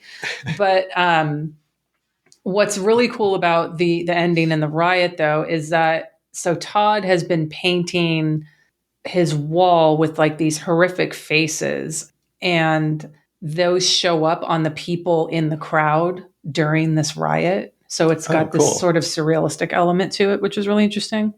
There is a very long scene involving cockfighting, which made me upset too, which I wish they would have just cut that out. I get why they're showing it. They're showing this other side of Hollywood kind of thing, but I fucking hated that part. Yeah. I liked it a lot because of the ending. If I didn't have that, I would be like snooze fest. It does have great performances, though. I absolutely have to give it that, though. So Day of the Locust, 1975. That's on Prime for rent. Then we have 80s action. Time for some fun. I watched Bulletproof from 1988. This is on YouTube, starring Gary Busey. That famous line. Your worst nightmare, butthorn. Yeah. McBain. His character's name is McBain. Yeah. Yeah. I mean, I can't say anything. If you're not already on board with Gary Busey calling people butthorn and his character name is McBain. I mean, it's about him being sent in to recover a stolen tank from the Russians in Mexico. Calls everyone a butthorn. I will say Gary Busey can't really carry a movie like this, but he's just always entertaining to watch. So it's fun enough. It's reason enough to watch just for that. So, yeah. It's another Steve Carver pick. He directed Jocks. Well, your other pick. Oh my God, did he? I totally missed that. I just looked at it. I just saw it. Oh God. Well, he did something right then. Shit. Okay. My 80s action. But this is kind of, after I watched it, I was like, this could work as a sex comedy too. Angel of Heat. That's an acronym, HEAT. 1983. This was on YouTube, directed by Merle A. Schreibman, starring Marilyn Chambers. Yeah, she's the lead. She plays the lead character Rose in David Cronenberg's Rabid. She plays the lead character, Angel Harmony. And the other lead is Mary Warnoff. Aww. Which I've had this on my watch list for a long time. Reason being due to both those actresses, Warnoff, and I think Marilyn Chambers is kind of a powerhouse actress. She's beautiful. I mean, she's amazing. Yeah. And Rabid, yeah. And I mean, the summary sounded fun enough too. It's about a mad scientist who uses an army of androids and a device that can disintegrate metal to try and steal microchips containing top secret information. You don't really know what it is, but the government dispatches a beautiful female agent, Angel Harmony, to stop him. That's a great summary, yeah? Yeah. So, question: I looked up the trailer for this to put a clip in the video, and there's a scene of her doing some sort of karate kung fu moves, and then it like fades and she's naked all of a sudden. Is that like... That's the credits. Oh, okay. I was going to... Okay. It's completely nuts. So yeah, the credits, as soon as you start, has this catchy original title song. Mm-hmm. It's about the Angel of Heat. So you're already in, of course. Yeah. Sung by a guy named Dennis McCann. And as it's playing over the credits, Marilyn Chambers is completely naked, just doing karate. You have different kind of like, color filters on top of her and stuff. But that's how you're introduced to the character, and she's a badass. She's naked and doing karate, and there's a song being sung about her. Respect. Mad respect. Warnoff plays kind of this thrill-seeking nymphomaniac, which is very fun to watch. I mean, that's like your dream. Yes, it is. I mean, if I would have known that, I would have watched this like 40 years ago. But she's introduced, she's driving this speedboat, and she has kind of this sidekick guy that he's kind of like the scientist that's figuring out like all the top secret stuff. But she's always playfully just reaching over and like grabbing guys' dicks and stuff. And he's like falling over himself, all, hey, leave me alone, all nerdy. Yeah. But it's just so much fun to watch. She's having a blast. You can tell the whole cast is having a blast. There's a lot of nude scenes with her, and she's just having a great time running around naked, doing some mud wrestling in it. Oh, yeah. Just being so campy that this thing is a lot of fun to watch. It's just a lot of horny people. It really moves. Warnoff, Chambers, like I said, they can do no wrong in my opinion. So they're both great. The cast is having just as much fun as them. This could work as, like I said, as a sex comedy, but I mean, the tagline is where there's action, there's angel. So it's my action pick. There you go. And as I was watching it, I kept thinking of two movies. Do with this what you will. But I kept thinking of the Rocky Horror Picture Show, which is something I do a lot when Mary Warnoff's in a movie. Sure. But it wasn't just that. It's a lot to do with like the androids, building androids. And then the Canadian comedy Strange Brew. The humor from both of those movies kind of come together and make Angel of Heat, sprinkled with a lot more nudity and sex. And for those wondering, HEAT stands for Harmony's Elite Assault Team. Check it out. It's on YouTube. Is it me again? Yeah, it Fulci. Oh, Fulci. Happy birthday, Fulci. This is the June 17th pick.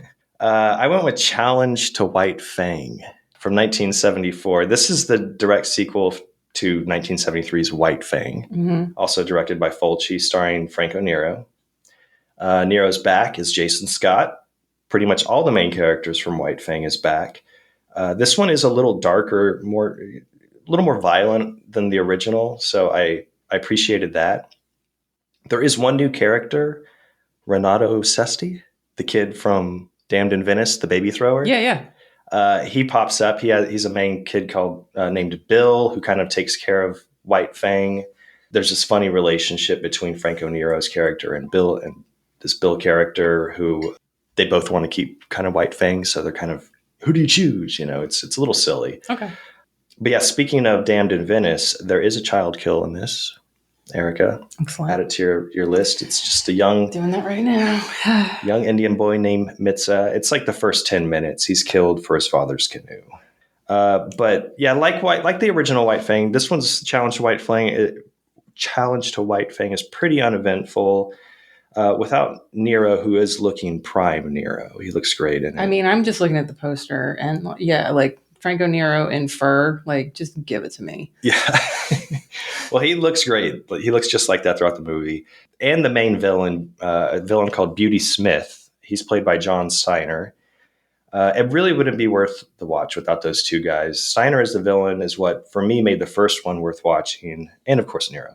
But he's just as good in the sequel. If you've seen the first one and you enjoyed it, you'll like this one. I mean, it's not much different. It's not a whole lot better. It's kind of the same stuff. Okay. Doesn't really have that Fulci flair, given the light subject matter. You're not going to get any eye trauma or anything. It does have a lot of the quick zooms, though, that Fulci does, which is kind of funny, but they're just not as compelling or effective when they're zooming in on a German Shepherd who's acting as a wolf.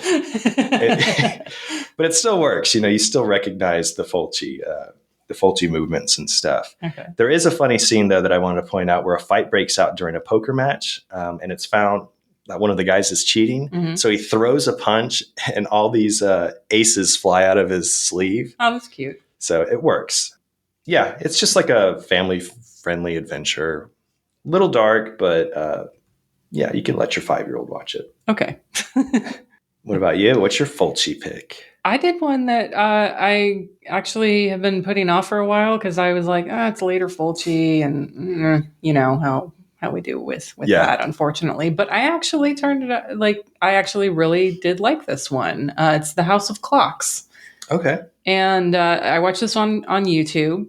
It's about a group of, there's 3 of them. I want to call them teens. They're probably like early, mid-20s, though. And so they plan to rob a wealthy couple's home, but things go wrong. People end up dead. And then the clocks start messing with time. So it does some weird stuff with more so towards the end, it becomes noticeable. I think it's actually one I would want to rewatch and see were there hints at this beforehand kind of thing. It's got some decent gore. I put part of it in the video where a lady gets stabbed right in the crotch and very slowly, the blood starts coming out of it. And I followed that right up with a shot of Night of the Demon because, crotch. Perfect. Crotch mutilation back to back. Well done. It's got a fun premise. There's some, people rising from the dead towards the end with some decent gore in it. It's not upper tier Fulci. I would put this towards bottom middle-ish. Like it's just a lot better than I was expecting. And I feel like if you feel like you're like, oh, I've watched all the Fulci, like all the good stuff, and if you're looking for something new but you're wary of later Fulci, I think this is a good watch for it. Nice. Yeah. So then canon for the next category, day 18. I did one that is not typically a canon movie. It's just simply produced by them. But it does have an interesting story behind it. It's called, on Letterboxd, it's Evil Angels, which that title makes absolutely no sense. But it's A Cry in the Dark from 1988. I borrowed this one from the library. This is a dramatic retelling of the trial of Lindy and Michael Chamberlain, played by Meryl Streep and Sam Neill, whose baby daughter disappeared when they were camping at Ayers Rock in Central Australia. Lindy claimed that it was a dingo who took the baby. Is this where it came from? This is where it came from. Okay. But the public thought otherwise. So after one of the most highly publicized trials in Australia's history, Lindy was actually convicted in October 1982 and went on to spend 3 years in jail. She was released in 1986 after new evidence was discovered, and she and Michael were both officially pardoned in 1987. A year later, this film came out, and the phrase, the dingo ate or the dingo took my baby, was embedded into our cultural psyche from thenceforth. So, here's the thing, is like more than 30 years after the incident, a coroner's report finally found that a dingo did in fact kill the baby. But I'll share this on Instagram. There's a scene in the film, like during the court trial, where there's two women outside, and people like to make their protest signs and whatever. There's two women, and one of them has a shirt that says "The dingo is innocent." And you know what? I'm on that side, and so I made my own "The dingo is innocent" t-shirt. Did you? I did. Oh yes, I need to see this. That's where I stand on this incident. I don't care what the coroner's report, whatever, said. Do they have like a reenactment of like the dingo taking the baby? They don't do a reenactment of it, but they, for the court purposes, but like they do show that the family camping there, and they do show like her thinking she sees something and running towards her tent and like screaming, "The dingo took my baby," and like, oh, the dingo. She's great in this. Like she plays like the character, like it's hard to sympathize with her because she is so flippant about this whole situation, about like the court coverage of it. She's not flippant about her baby being dead, but about like the trial. She's like, this is ridiculous. Right. Like I didn't kill my kid kind of thing. She did, though. Dingo's innocent. But it sounds like The Staircase. Have you heard about The Staircase? It's kind of like all over HBO and Netflix right now. Oh, no. I don't have these things, Lance. I know. I have Netflix this week, though, because I'm cat sitting. But nice. That's how I watched RRR. Fantastic movie, folks. I need to see that. Oh, my God. It's so fucking good. Sorry. We're losing. We're already on a long episode. We're losing track here. Okay. So that was my canon pick, Cry in the Dark, 1988, a.k.a. Evil Angels. Great performances. Recommend it. Lance, your canon pick. I'm sure it's much more canon than it mine. is. This is straight up canon group. Like this is Ninja 3, The Domination. Yes. So Sho Kosugi. Are you drinking V8? Yeah, I was going to ask you. Have you ever poured V8 down your body to have a partner lick it off? I have not. No. Good, because it's not sexy at all. It is not. It's gross. It's V8. Yeah. Come on, it's thick. But if anybody has wanted to see that, Ninja 3, The Domination will be your huckleberry. Mm-hmm. Yeah, Sho Kosugi is back. He's like in it for like 20 minutes.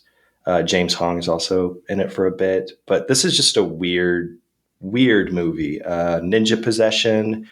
So a ninja kills a scientist and a shitload of cops in the beginning.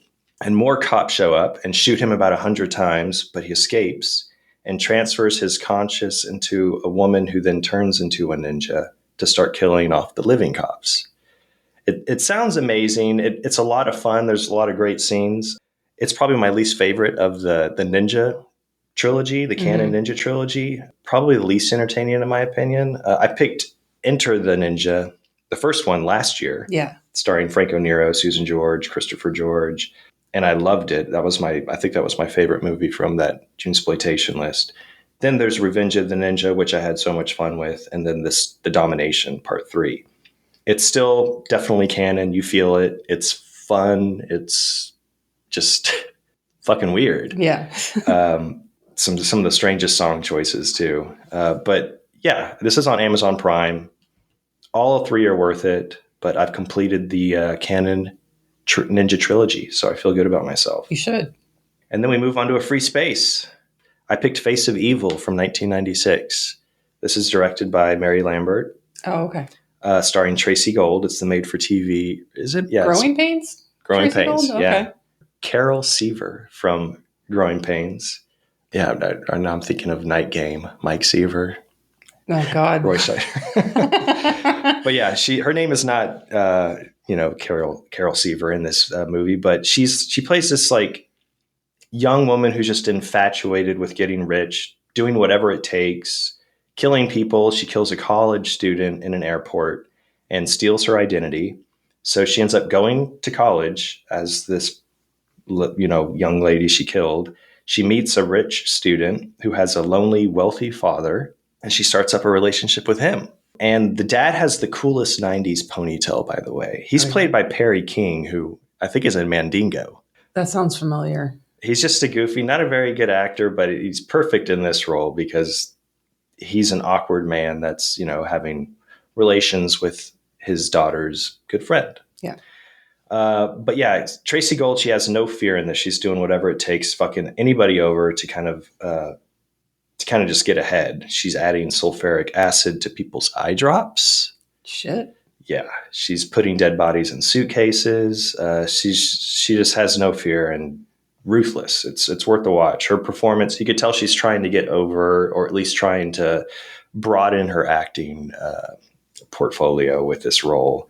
It doesn't really work. I mean, she's still Carol Seaver from Growing Pains, but she's just a little mad right now. Definitely a movie from 1998 based on all the wardrobe and the cast involved. I would actually pair this as a double feature with another 1998 movie, Fear, with Mark Wahlberg. Oh my God. And Reese Witherspoon. Do that for like this 90s overload and just crazy, young kid mentality. All right, so my free space for the 19th, this movie has like 3 fucking titles. Those are the best. It's called either Bleeders, The Descendant, or Hemoglobin. I think either Bleeders or The Descendant is what it comes up on Letterboxd, but when I watched it on Amazon, the title card said Hemoglobin. So this is about a incest family that escapes to the New World from England or France or somewhere over there. And so they end up settling on this like remote island and like shutting themselves off from society. And eventually they're never to be heard from again. Then we have this main guy who grew up in Paris, and he comes to this island because he's discovered like through, ancestry.com or whatever they had back then, that this is where he's got some relatives living, and he's got this blood disease that he's dying from, and he's trying to figure out like, does anyone else in my family have this? Is there, can someone help? Is there some sort of cure? And so it turns out like the entire family has due to what I have discovered the recipe for a chud is incest plus fire equals you turning into a chud, because that's essentially what his family has become. They're living underground. They've been living off of corpses in the cemetery, but because they're moving some bodies for whatever reason, like they're digging up graves and they're finding all these coffins empty. Like, what happened to the bodies? Well, the chuds have been eating them. So the chuds start killing other people because their food supply has been cut off, including children. So yeah, it's fine, I guess. Rutger Hauer's in it, and I forgot most of it. Anyway, it's okay, I guess. Yeah, I've seen the cover. Like I guess it's pretty good makeup, right? I mean, it's fine. It looks, yeah, exactly. Like I thought this was going to be like an SOV movie, right? Just based on that cover, and that is kind of what they look like. A lot of it, it's pretty dark, so you can't see it very well because they're all underground when you do encounter them. Yeah. The ending is fucking stupid. I just remembered this. The ending is fucking stupid as hell. Yeah, it's fine. Rucker Howard looks bored, and I don't know. What's next? Regional horror. Let's move on to that. I picked a regional director, Bill Rebane. Okay. But I ended up picking a movie that wasn't technically a horror movie, so oops. But I wanted to watch this one the most on the Bill Rebane set that Arrow put out, and that's Twister's Revenge. So there are horror movies on that set, but I was like, no, that's the one I want to watch. So it works. Yeah. Junesploitation is open. It is. It's regional. There, people die. No, actually, nobody dies in this movie. Okay, then this does not count. I know. Just kidding. Fuck. Anyway, I watched it. I'm counting it. It's about a monster truck named Twister, and it's equipped with a powerful AI system which allows it to be self-driven, which seems ridiculous because it's a monster truck, and all you need to do is like drive into things and ride over cars and smash things. So like, why does it need to be self-driven? Anyway, so it becomes sentient after its creator, who is the wife of Twister's driver. She gets kidnapped and held for ransom by these three bumbling idiots. The movie is trying to be a comedy. It's trying to be funny, but these characters are just dumb. Like there's the main big dumb guy is like, if I'm facing the courthouse and my head is pointed left, which way is north? Like it's shit like that. Like it's if I was in a different mood for it, I would be able to I was like, this humor is just not working for me. But really what you're here for in a movie about a monster truck, especially one that is sentient, is to see it smash shit. And you get to see a lot of that. And what this movie really is it's a case of we have access to a monster truck, a tank, a guy who can blow a lot of things up, and a tiny town in the middle of Wisconsin that will let us shoot this movie. So we're going to make a movie. Yeah. But they clearly don't know how to write dialogue or get actors who can deliver them, which is fine. This is what regional movies are like. But does the tank become sentient? Like, does it? No, the tank doesn't become sentient, but the tank is like tank chasing after the truck. Like there's never like a tank versus truck battle. Really, it's just like the tank slowly chasing after it. But it's fun. Like, I mean, Bill Rebane stuff is just, you take it for what it is when it comes to regional stuff. So what about you, regional horror? I'm going with the great Roberta Finlay. Lurkers, 1988. Oh, I have this. I haven't watched it yet. Yeah, I have the Vinegar Syndrome Blue with with Primeval. Yeah. So I had watched Primeval a while back. Lurkers has been waiting for this perfect moment. I'm just going to share the letterbox summary because I think it's hilarious. Okay. A woman is haunted by flashbacks of her dead mother and visions of dead people floating. Okay. That's it. That is it. I bet you Roberta Finlay wrote that herself. Yeah, she's like, whatever. Ship it. That's it. This whole thing is just a straight up nightmare. Like it makes you feel uncomfortable. And it's all silly. Yeah. But it's done in this terrifying manner. The way it's shot, the makeup, scenes pop up without reason other than to just terrify. And to me, it worked. Yeah, it's some of the creepiest makeup work ever on the Lurkers characters, who are the dead people floating that this young girl sees in the beginning. But yeah, the whole thing's a mood. The performances are very bizarre. The dialogue that they deliver it and they present it just in this way that's, kind of like Crash. It just feels like you're in a whole different world that you love watching, you don't want to live in. Yeah. But it's because it's so kind of scary, and you're just to me, I was just put at unease the whole time. It has great, like I said, the makeup's great. There's a great practical effects scene where you get a sledgehammer to the head. There's an actress named Nancy Groff who plays a woman named Rita, and she is so captivating in this role. She reminded me of Mary Warnoff. I looked her up and I can only find one other credit, but I added it to my watch list. She's that captivating. I want to see another movie with her. Okay. Walter Sears does the original score, which is fantastic. He scores most of Finlay's horror films.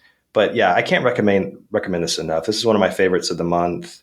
I know the summary I gave is completely just vague and it has no meaning, but that's kind of what this is. You're just sitting there watching this horror on screen so you can have nightmares about it later. Okay.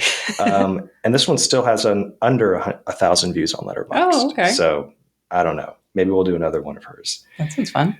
The only complaint I have is I would have loved to have seen Farkas show up. Oh, no Farkas? No Farkas. But it didn't matter. It's that good. Okay. Maybe I would have given it 5 stars, though, if Farkas showed up. I gave it 4 stars. Oh, okay. Okay, so now we're at Jackie Chan. Yeah. I went with The Protector from 1985. This is on Tubi. It also stars Danny Aiello. Oh, that's random. Yeah, so it's like a buddy comedy, like Jackie Chan and Danny Aiello, which is just fantastic. Written and directed by James Glickenhaus. He did a movie called The Astrologer. Oh, yeah, okay. Not the Craig Denny one. Just right, the other one, yeah. Yeah. He also did The Exterminator, Shakedown. Yeah, but The Protector, this is another one of my favorites for the month. Okay. Jackie Chan, it starts off with him. He's a cop and he's celebrating his 10-year moving to the United States anniversary. And while celebrating with his partner over a few drinks at a bar, these guys barge in, they hold up the bar, kill his partner, and Chan chases the last guy who he didn't already, beats up everybody in the gang except for one guy. He starts chasing them all over New York, turns into a boat chase. They steal boats, they're chasing each other. And that's just like the opening. Like it's amazing and it never really slows down. Then a prominent mobster's daughter's kidnapped, taken to Hong Kong. Chan and Aiello, they head to Hong Kong, and Aiello's character knows Hong Kong very well from his days from Vietnam. Oh, so okay. that's why he's tagging along. From his days in Vietnam. Yeah, that's what I'm like. Okay, that makes a lot of sense. Okay. So they go and save her and also stop the biggest heroin smuggling business in the world. So Danny Aiello is perfect in this role. He's saying fuck every 20 seconds. He's giving us his best New York cop attitude. Chan is kind of equally as tough, cussing more than I've ever seen. It's a very cliched 80s action, which is kind of always fun, what you're hoping for in a lot of cases. Chan and Aiello, they're together. They're just fantastic.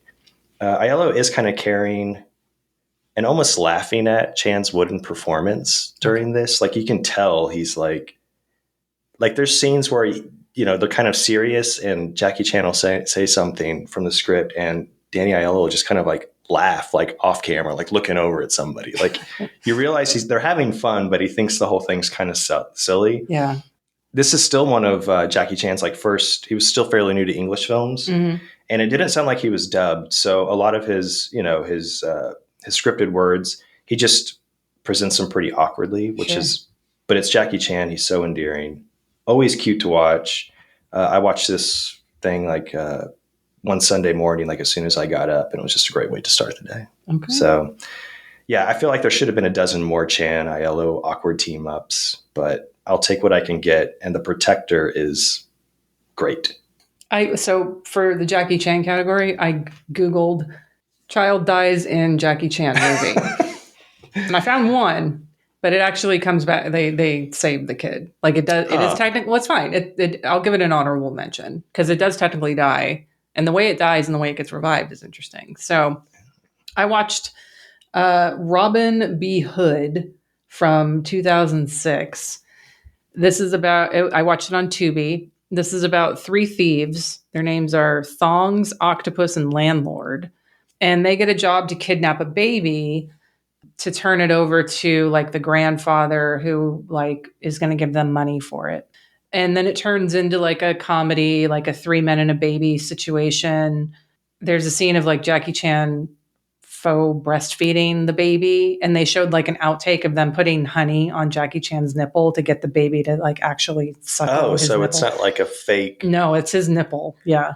Interesting. And gross, but I just think breastfeeding in general is fucking gross. So anyway, did he get to pick the baby actor? I want that baby. I don't know. That's awkward. I mean, it's got some great fight scenes using whatever is around, toys and keyboards and workout equipment and stuff like that. But this was just over 2 hours long. Easily could have been a 90-minute film. So the baby death. then when the grandfather gets the baby, he has it put into this like cryogenic chamber thing and like leaves it in there so it freezes to death. But Jackie Chan brings it back to life with jumper cables for a car. I was thinking like he was going to put it in the microwave or something. No, my God, that would be amazing. Just spins, starts crying. Ding. Damn. Baby's healthy. You missed out, Robin B. Hood. Lance can write a better movie than you. I mean, jumper cables works. That sounds fun. I mean, it's fine, but microwave, Jesus, that's amazing. So yeah, that was my Jackie Chan pick. Then on to Lethal Ladies. I watched Her Vengeance from 1988. I did have to download this one. It is a nasty little Cat 3 Hong Kong movie about a woman who is beaten and gang raped. And then she goes to Hong Kong to get help from Lam Ching Ying. Mostly people know him as Mr. Vampire.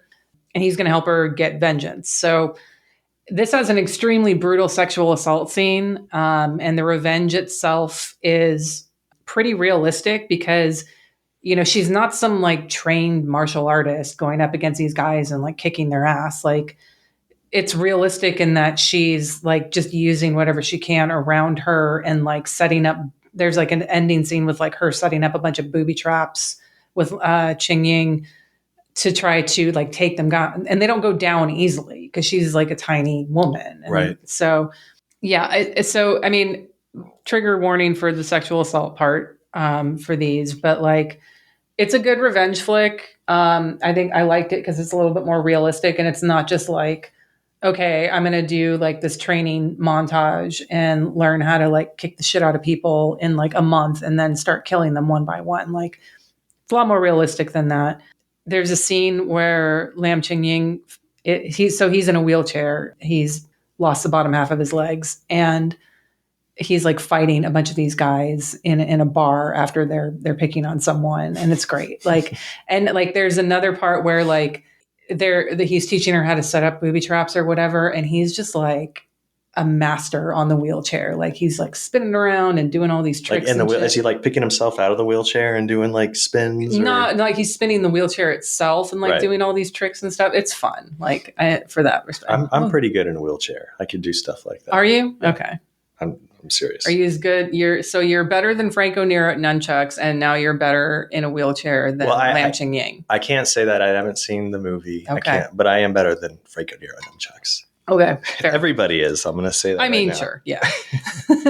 What about you for Lethal Ladies? Lethal Ladies, Bloody Mama from 1970. Oh, okay. So I bought this, I think it's a Scorpion release from Kino Lorbe. I think so. I think it's a Kino. I ordered it from Kino a while back. Roger Corman directed, AIP, American International Pictures film. So you got the Arkoff and Nicholson production. Mm-hmm. Shelley Winters is Bloody Mama. Yeah. Also stars Pat Hingle, Bruce Dern, Scatman Crothers, and a 26-year-old, very light-haired Robert De Niro, who loves sniffing model glue in this, shooting dope. According to Roger Corman, this is De Niro's first studio feature. So he looks very young. He's great in it. But it's a brutal film from Corman. Like within a minute, like less than a minute, a young Kate Barker, who's Bloody Mama, who turns into Bloody Mama. She's being raped by her father while being held down by her brothers. And then shortly afterwards, she runs off into like the woods and she's crying. And she says she's going to one day have a family of boys who would kill and protect her, kill for her. Then the credits roll. You get this great original song about Bloody Mama Kate Barker, the pistol packing ma. You know, you hear about her wild son stealing, raping, killing, kidnapping, terrorizing everyone, and pretty much everything everywhere they go. This all takes place during the Great Depression. And that's kind of what it's about. It's the Southern, quote, white trash family breaking laws, leaving Arkansas, and they're being chased by the FBI across country while they commit all these crimes. The movie mainly focuses on when they kidnap this kind of well-off person played by Pat Hingle, who's great in it. And they try to get a ransom out of it. But have you ever seen the movie Sonny Boy with David Carradine and Brad Dourif, Paul Smith? I love Brad Dourif. It's great. I actually had that on my list for an episode, maybe. I think it's still under 1,000 views. Okay. But it's like this horror drama like type hybrid from the late 80s, and a lot of similar characters. Like they're very hateful and have no regard to like any well-being for anybody. And this dark humor that you shouldn't be smiling at. And that's what Bloody Mama is all about. Shelley Winters is Bloody Mama, so she's amazing, kind of controlling her boys, pulling all the strings. It has a great downer of an ending, which it's, if not something you'd expect, from while you're watching it. You kind of know what's going to happen, but it's pulled off so well. The Kino Blue does have a great interview with Roger Corman about Bloody Mama. He said that AIP sent him a bunch of scripts that they wanted to fully finance the filming for, and he chose Bloody Mama, written by Bob Tom, who wrote The Witch Who Came from the Sea and Death Race 2000. Corman and Tom rewrote the screenplay because it is based on some, the actual real Ma Barker story, and Roger Corman wanted to incorporate a lot more of the realistic events from the story, which Bob Tom was all about. And it was very successful for AIP. They asked Corman to direct a sequel. And at that point, he started his own production company, New World. So he produced Boxcar Bertha, which is very similar to, the Ma Barker story. And he hired a very young New York kid named Martin Scorsese to direct it. Who? Martin Scorsese. Never heard of him. I mean, he's probably best known for Boxcar Bertha. Yeah, okay. But that was his first and kind of, kickoff for directing films, which Roger Corman obviously just created and kickstarted so many entertaining people. Then Roger Corman did Big Bad Mama. He did Crazy Mama. He did Big Bad Mama Part 2. He really kind of latched on the success of this Bloody Mama. But it's great. I don't know if it's streaming anywhere. It might be, but I watched it on Blu-ray, and it's a great Lethal Ladies pick. Shelley Winters can do no wrong. Nice. Now it's Giallo. Yeah. So I did change my pick. Yeah. I did have Weekend Murders. I changed it to So Sweet, So Dead, because I was going to watch Weekend Murders, but I saw that it was kind of had a lot of comedy element. I wanted something just Italian Giallo. Okay. So I made a last minute switch. This was on YouTube. So Sweet, So Dead, also known as The Slasher is the Maniac, which is a great title. Yeah. Directed by Roberto Bianchi Montero. It's kind of a basic basic Giallo with a lot of the police procedural scenes, a lot of red herrings to keep you interested in guessing, which is always welcome. There's this killer, and he or she's murdering women, and the only thing that the victims have in common is that they're all unfaithful to their husbands. Tisk, ladies. So the killer leaves photographs of the victims with their lovers at the scene of the crime, so their partners can see what has been occurring. It does steal an element from Bird with the Crystal Plumage, which is whatever. Like, if you've never seen Crystal and you watch this, you probably think like, oh, that's genius. But this is after Crystal. Okay. It's still fun to watch. It's definitely kind of a basic Giallo. It has a great original score, which I think, honestly, is probably the highlight of the movie. Giorgio Gaslini. He's probably best known for contributing to Argento's Deep Red score with Goblin, as well as doing the Night of the Devils score. Oh, okay. There's some great female vocals, or wordless singing, I should say, over a lot of his arrangements, but I checked, it's not Etta Doe or so, sadly. But yeah, it stars Farley Granger, the American actor, who, he's best known. We've talked about him in past episodes, but Hitchcock's Rope, Strangers on a Train. But he did a lot of Italian films like Amok, What Have They Done to Your Daughters? Amok! He's great in it. Also stars one of our favorites, Silvano Tranquilli. Oh. And he's very recognizable in, a lot of Gialli and Italian horror. Yeah. He starred in my Giallo January, Smile Before Death. Yeah. Which is getting a Blu-ray release, by the way. Folks. It is. Yeah. And he's great in it. He is probably, along with the score, I'd say he's probably the highlight of So Sweet, So Dead. The killer is exactly what you hope and expect. Black coat, black gloves, wears like this black stocking under the black hat. Looks great. When the killer's first introduced, there's this great, violent, slow motion murder on the beach. That best scene of the movie, without a doubt. But yeah, it's good. I picked up Troy Howarth's book, So Deadly, So Perverse, when I usually do, like watching Gialli to see if it's covered. This was in volume 1, and it is covered in there. And he noted that it was So Sweet, So Dead was re-edited and sold in the United States under the title Penetration, with hardcore sex inserts that were not filmed by Montero. So I'll be seeking that out. Heck yeah. What's your pick? So I went on Cave of Forgotten Films, or rarefilm with 2ms.com, and just checked their Gialli or Giallo category, and they had a few. And it's interesting because it's by a French director who I think he's more of a French actor because he's got over 100 acting credits. Robert Hossein, who was in Rafifi, The Burglars, which was my canon pick last year, The Professional, the one with Jean-Paul Belmondo.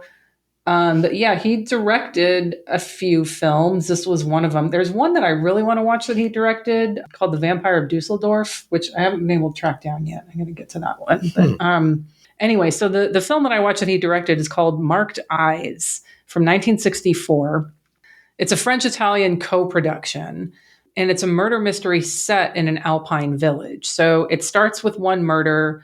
We see that there is a person, and the murder takes place in this like sort of remote cabin in the woods. But we see that there's one person on the outside of the cabin. We see their eyes kind of through these slits in the wood, who witnesses the murder. So then the rest of the movie is like the wife of the man who was murdered trying to figure out who killed her husband. In the meantime, she's inherited his huge fortune because he owns like half the town, and like everyone hates him because he's like buying up everyone's property and like kicking them out. And he's just basically a shitty person. So obviously there's a lot of suspects. There's a lot of red herrings. And of course, like as we expect in a giallo, there is a huge like twist and exposition or, explanation dump at the very ending of it. So it has enough of the tropes that I'm comfortable calling it a giallo. And I really enjoyed it. I think I don't know if it was one of my favorites of the month, but it was definitely up there. I think I gave it like 3.5. Yeah, only 74 views on Letterboxd. Yeah. It's insane. Yeah, I'd never even heard of it before. And, it's Robert Hossein directed, so I'm like, oh, okay, well, shit. But it's on Cave of Forgotten Films, so you guys can check it out there. So then 90s comedy, I did Lucky Encounter 1992. This is a Hong Kong ghost horror comedy. I did have to download this one, sorry. So this kid, his name is Bobo, is smothered by a guy named Cheap Chan, who's played by Anthony Wong, who's always a delight, and his lawyer after he's been kidnapped for a ransom. So he's in this trunk with stuffed animals, and like the two of them sit on the trunk and basically suffocate the kid to death. So he becomes a ghost at the house. There's money hidden in this huge Garfield plush toy. And so these two thieves have come to the house to try to rob it because they've been hired by someone to get the Garfield doll. But then they end up running into the little kid, and then they end up helping him to try to find out like who killed him so his soul, can be at rest or whatever.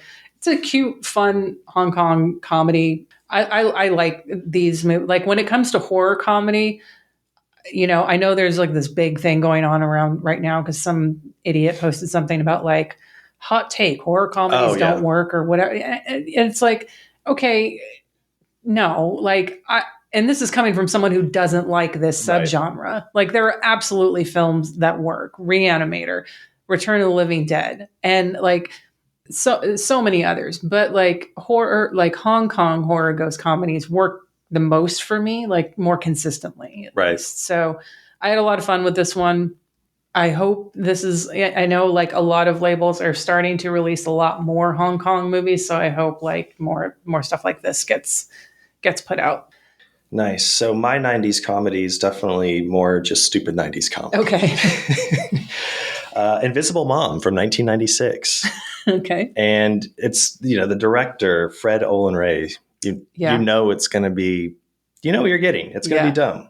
But Dee Wallace plays the mom.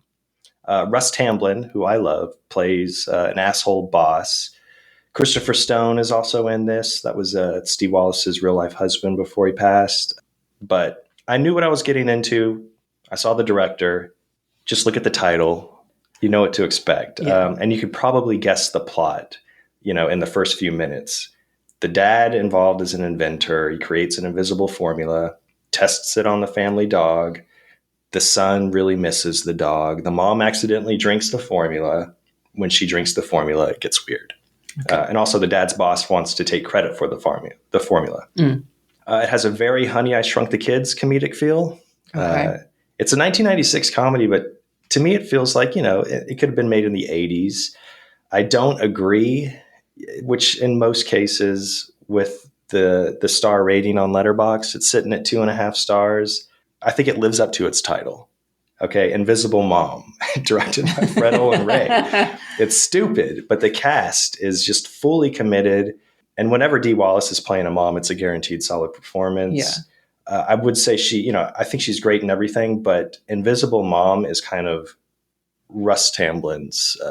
This is like his movie. Okay. And I would say specifically, he has a cell phone. I'm throwing out quotes, but his phone is the real MVP in this. It's yeah. As I was watching this, though, I thought to myself, I could see Nathan and the I Hope You Suffer podcast crew covering this. Yeah. Seems like a movie that might be up their alley. Okay. But get this, there is a sequel. So Invisible Mom's 1996, 1999, there is a sequel. It's most of the same cast. Dee Wallace is back. And Mary Warnoff is in it. Oh, did you watch it? I haven't, but I might watch it this weekend. Okay. So, yeah, 90s comedy through and through. Invisible Mom, that's on Tubi. Okay. So's the sequel. Then we go on to Revenge. We're just a handful away now. Yeah. Revenge, I went with something I'd never seen, which probably most listeners have. Get Carter from 1971. I actually haven't seen this. You haven't seen it? When I saw you had this on your list, I was like, oh, damn it. I should have picked that, but I didn't want to be samesies. So. Yeah, it's great. It's on HBO Max, so I do. Don't have it. Yeah, I'm sure it's somewhere. Okay. Directed by Mike Hodges, starring the great Michael Caine, and he is amazing in this. He's a young 38 years old when he starred in this movie, completely emotionless until he finally snaps in the end, which is what you're hoping the entire movie. Nice. Just casually killing people with no reaction. He's just a badass in this. But he plays Jack Carter. Basically, he's seeking revenge to find out who killed his brother. Mm-hmm. So it's like a family affair. It's personal. And that's kind of the movie. It has a lot of moving parts and kind of unnecessary scenes, which I really liked about it because he's looking for clues concerning his brother's death, and he's hitting a lot of dead ends, which is realistic to me. Mm-hmm. There are, I feel like, maybe one or two perfect coincidences, which kind of is necessary to move the story along. But like I said, those dead ends, they kind of balance things out. It is all fleshed out in the end, and the ending is probably my favorite ending of Junesploitation. Okay. Like it just delivers on every account. All right, I got to get to this soon. Yeah, for sure. What's your revenge pick? I watched The Chant of Jimmy Blacksmith from 1978 on Tubi. So Jimmy is an Indigenous person from Australia. They do use the term Aboriginal in this because it is a film from the 1970s. And Jimmy is extremely likable. He does everything he is told to do. He is raised in a Christian family. He's just trying to make an honest living. He's doing everything according to what white people want him to do, but he just keeps getting cheated and degraded verbally by all of them. And then he just finally snaps and goes on a fucking killing spree, including shooting a baby. So there it is. It's really good. It's grim. It's unsettling. It's impossible not to sympathize with him after seeing like the shit that they're saying to them. And honestly, I watched this earlier in the month. We're recording this 4th of July weekend. It felt a little good to be like, I'm glad we're not the only shitty country right. out there. I love you, Australia, but you've got your own history too. So yeah, it's really good. I enjoyed it a lot. It's a difficult watch. This is not a fun watch by any means. So just keep that in mind. But I do recommend it. I thought it was good. So Then we have our last free space, right? Yes, last free space. This is another one from my child kill list, which is not at all an exploitation film. I watched Susan Slade from 1961. I will say that this is beautifully shot. Oh, it's Delmer Daves. Yeah, it's a gorgeous film. Jubal's one of my favorite Westerns of all time. Yeah, it's really good. Okay. But basically the story is about, Susan. She is a rich teen who falls in love with this guy on a cruise ship, and they start dating, and she ends up getting pregnant, but then the dude has to go away to Alaska to go work for a while. And her parents' solution is for them to leave the country and come back in 2 years pretending that the baby is actually the parents' baby, because the mom is young enough, she's older, but she's young enough that she could still have a baby. Right. So that's their fucking solution. That's a solid plan. I'm fucking rich white people problems. It's well, let's just move out of the country and pretend like it's anyway. Spoiled, fucking melodramatic, and everyone is buying fucking Susan a horse. It's just, it's frustrating because the movie is beautiful, but I'm sitting there and I'm I fucking hate everyone in this movie. So there is a part at the end that made it worth it, because the incident that triggers Susan to finally fess up, because they have been living this lie of, this is my sister, it's not my daughter. They've been living this lie for a few months, maybe close to a year or something like that. No, it's older than a year, because the baby is crawling around at this point. The baby accidentally lights itself on fire. There it is.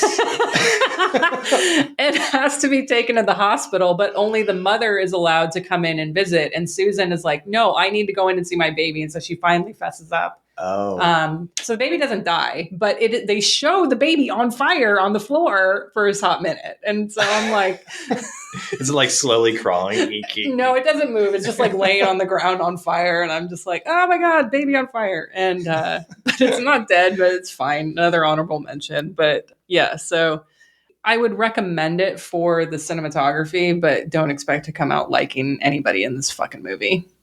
Yeah, no, I do like Delmer Daves a lot. Yeah. He's 3:10 to Yuma. He's done some great classics, but Jubal is fantastic. Okay, my free space. So when I think of Junesploitation, there are a number of directors that seem perfect for the month, right? And one of them to me is Cirio H. Santiago. Oh, yeah. The king of the Filipino B-movie industry. Yes. He's like a Roger Corman type director and producer. They actually had a great career collaboration and partnership working on films together. And I learned that Santiago was actually the godfather of Roger Corman's children. Oh, shit. No, I didn't know that. I didn't either. Amazing. So I love every Santiago movie I've seen.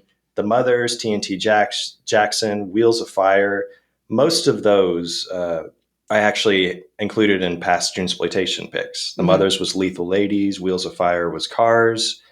So this year I needed to keep the streak alive. So Cirio, Santiago, Death Force, 1978. Yeah. This one I've had in my watch list for years, actually. It stars James Iglehart and Leon Isaac Kennedy, who Kennedy's Too Sweet from some of my favorite films, the Penitentiary series by Jamal Fanaka. Tarantino supposedly based some of the Kill Bill characters from the characters in Death Force, which you can see in a lot of the training segments. So the letter, I'm going to pull from the Letterboxd summary because I want to correct something from it. It starts off saying Leon Isaac Kennedy is Doug Russell, which is completely wrong. It's not Leon Isaac Kennedy. It's Iglehart. James Iglehart's the lead. He's Doug Russell. And he's an American soldier who steals a shipment of gold in the Philippines with two Vietnam War buddies who cut his throat and throw him overboard. Russell washes ashore in an island inhabited by two Japanese soldiers stranded there since World War II. And they nurse him back to health, and he's taught martial arts and the art of the samurai. So back in the States, his pals, Morelli and McGee, use their loot and viciousness to muscle their way into the Los Angeles mafia turf, and he kind of heads back there to get revenge. And I just love it. Everyone needs to add more Cirio H. Santiago films to their watch list. The score has this great melody that's used just with different instruments and different timing throughout the movie. It's great. It's very silly, extremely silly, with Santiago. It reminded me a little bit of a webcomic that I just ended for the title. My friend Austin directed the script, but it's so off the wall that I could see it. Like some of the shots and kind of like the next scenes are like you're turning a comic book page and how the characters are behaving and what you're seeing. It's great. And the second half is just chef's kiss. I think it moves a little slow in the beginning during the training and stuff, but once he gets back to the States, finds his old wife, starts getting revenge, it's so good. Nice. That was on, I think I watched it on Tubi. I think it was just removed though, but I'm not sure. So next, Albert Pyun. What was that? I mean, he was a category like 2 years ago. Yeah, he was. And it is, I don't know. I like his movies. I mean, there's one movie that I love. So I went with Nemesis, 1992. He directed a Star Trek movie? And you made a dumb joke. I can make one too. Wait, what was my dumb joke? Your shy bee joke. I've been waiting for years to talk about deadly bees. Just for that joke? Okay. No, that was good. Good one. Star Trek. No, it's not Star Trek, Erica. This is Albert Pyun.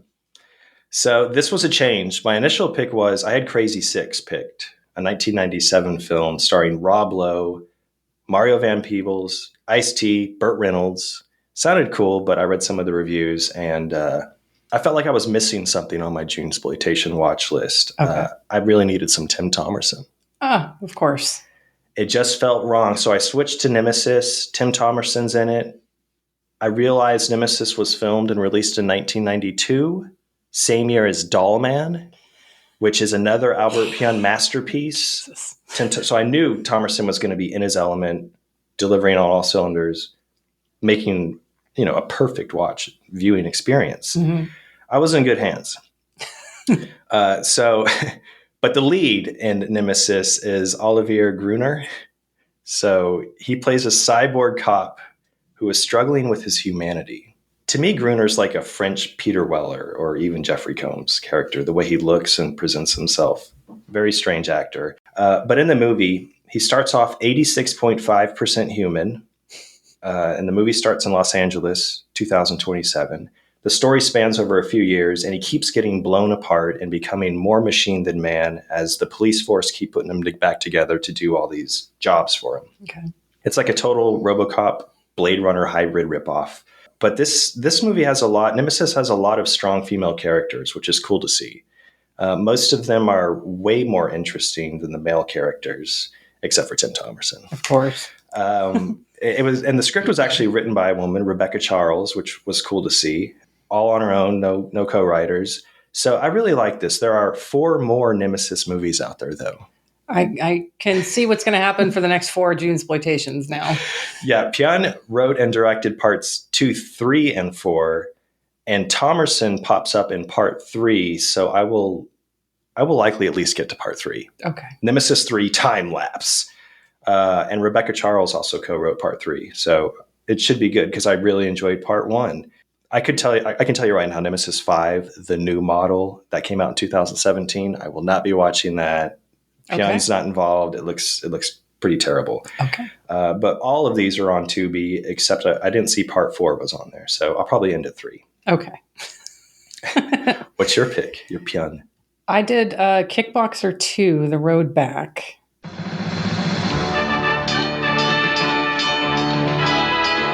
you know the U.S. Commission rules. No knees, no elbows. You must hit with a closed fist. In Kickboxer, they faced the killing fists of Tong Po. And Tien was powerless to save them. Now, Sasha Mitchell takes up the challenge where his brothers left off. Because sometimes you fight for glory. Some fights, you fight for honor. You're through your one-down now. Sometimes you fight for revenge. And I swear to God, this was not on my list before, but these movies just know how to find me because there's a child death in this movie. So I guess thank you, Albert Pyun, for that. So It's basically the brothers from the original are dead, and so then they plop in this new guy who has zero charisma, but he owns a gym that, he has a bunch of, it's losing money, so he's got to get back in the ring and fight so he can make money to save his gym, kind of thing. It's got a very Rocky, which is the one where Dolph Lundgren kills Rocky IV. Rocky IV. It's got like that kind of moment in it where it's like, okay, that really pushes him to keep fighting, because not just for money, but for whatever. He loses his gym at one point when the bad guys burn it down. That's where the kid dies because he's trapped inside. And, it's got like these obvious training montages. It's got, you know exactly what's going to happen in the fight. Like, he sets it up that, he's got this, like, he puts a scarf around his eyes and like can dodge all these these punches and shit like that. And it's like, well, obviously he's going to like invoke that like at the end fight, and there it happens. So it's not anything compelling or interesting, or I don't even really think it's that entertaining. But when it opens, Brian Austin Green is in it, and he's wearing a fucking sick King Diamond shirt. That was like my main takeaway from this movie, plus child kill. So, yeah, didn't have too much fun with that one. I hope Pian is not a category next year. Ooh. I'm just saying it. Yeah. Well, if it is, you guys know my pick. Yeah, we already Nemesis 2. And then 80s horror. This is another one of my least favorite of the month. This was on my child kill list, so I had to get through it. It was Flesh Eating Mothers from 1988. I watched it on Tubi. A mom eats one of her kids. An STD causes cannibalism in women who've had children. This movie's dumb, and I hated it. It's never funny. It's a lot like Microwave Massacre humor, which I fucking hate. So this is 100% not for me. So moving on, Lance, what was your 80s horror pick? Mine was Zombie Holocaust, 1980. Also known as Dr. Butcher, MD. Yeah. Which I think is what it's titled, or what I found it on YouTube was Dr. Butcher, MD, I think. Yeah, I think the Severin Blu-ray release is under Dr. Butcher. So, yeah. It's great. I mean, it's Italian zombie cannibal hybrid.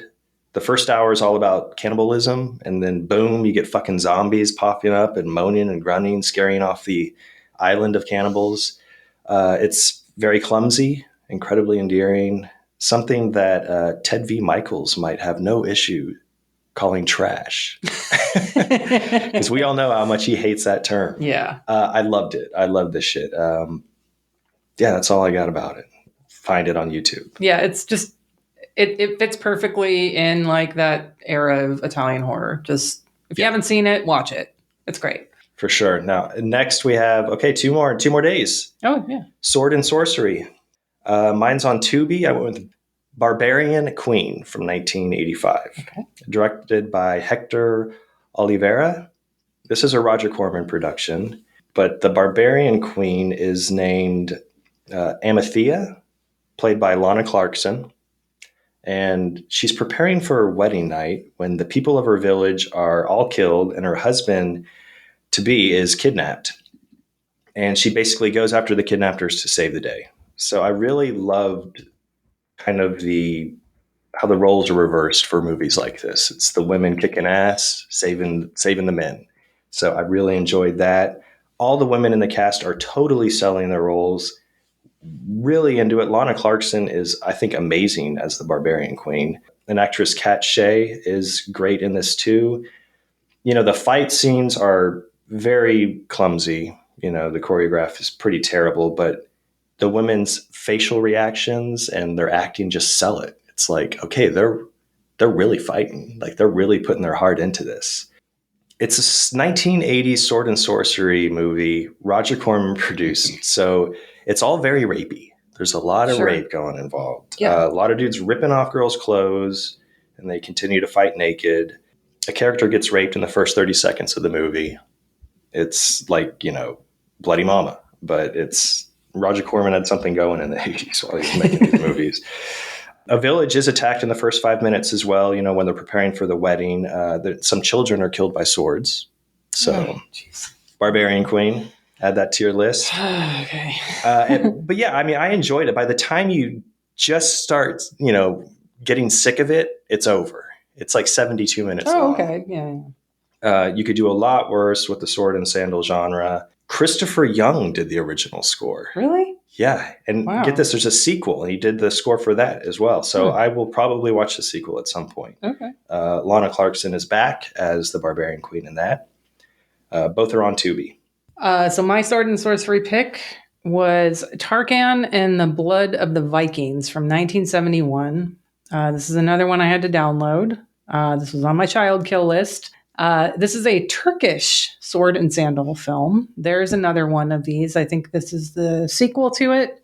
But basically, Vikings storm the castle of Attila and kidnap his daughter. During all this skirmish, a toddler is held up and then and axed and then like tossed aside. And then there's another one. There's a woman who's holding a baby and the baby gets speared. Well, it's anyway. Damn, people using babies as shields. Heck yeah. It's like fucking Martin Sheen and the Dead Zone. So Tarkan, he's our main guy. He's and he has two dogs. Both of them are called Kurt. So it does get a little confusing. He named both his dogs. Both his dogs are named Kurt, but one is the son and one is the dad. So I assume the son dog is supposed to be Kurt Jr., but anyway, they're both named Kurt. So Kurt Sr. gets killed during the battle, and Tarkin vows revenge, but also has to go rescue the princess. If you read any reviews about this, everyone is calling it Turkish John Wick, and that's completely appropriate. That is what this is. Like, he's out to get vengeance. Kurt Jr. saves him around every turn. And it's just, it's a lot of fun. There's also, like, at this other castle, they have kind of like at King Kong where they like strap the person up to be the sacrifice kind of thing.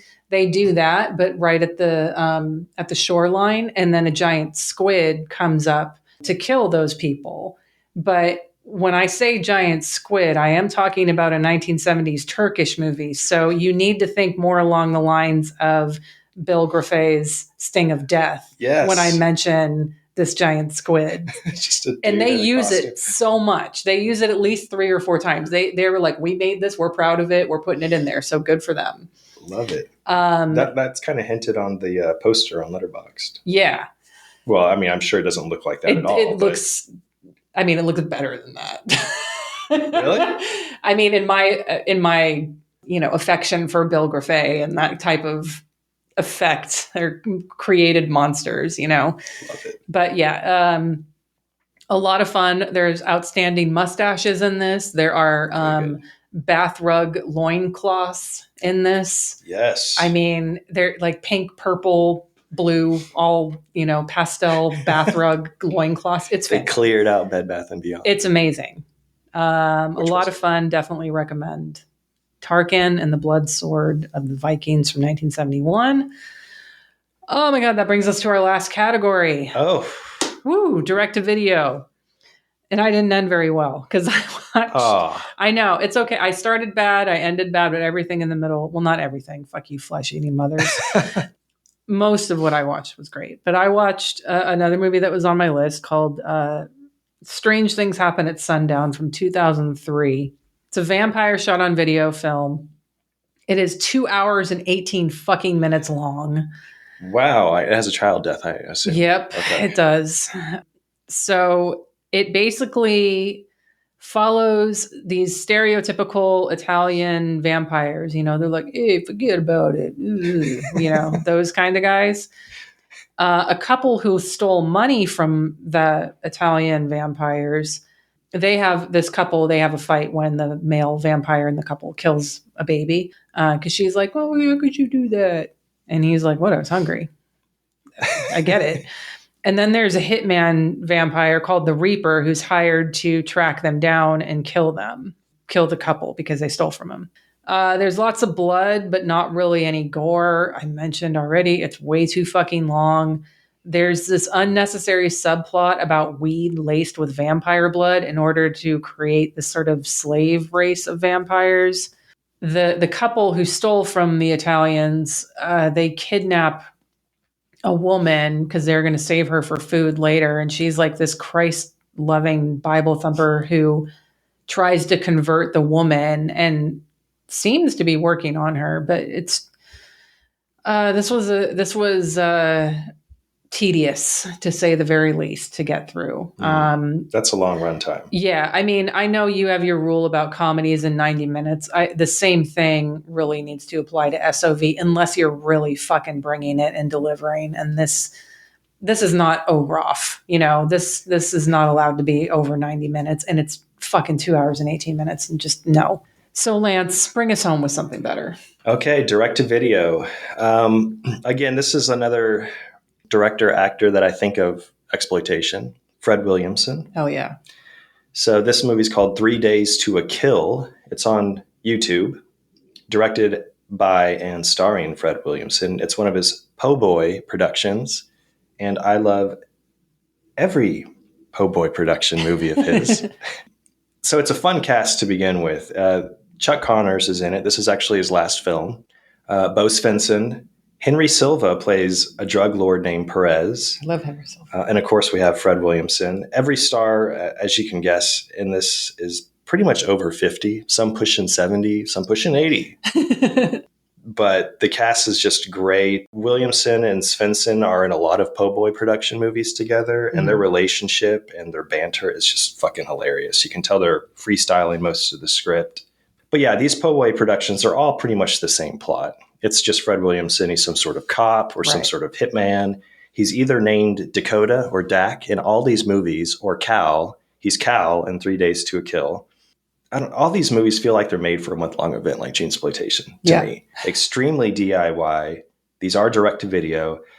Clearly just people wanting to make movies no matter any obstacles. And Williamson is he's one of my most watched actors on Letterboxd. I believe it. Yeah, so I recommend all his direct-to-video Po' Boy stuff.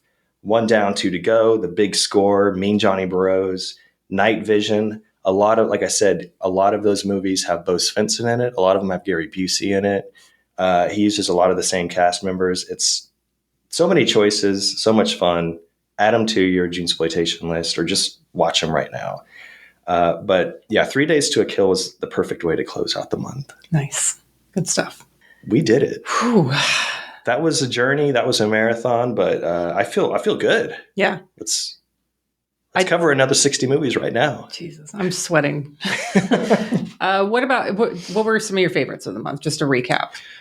I mean, there's a lot. I'm going to throw Tag Team up there with Roddy Piper and Jesse the Body.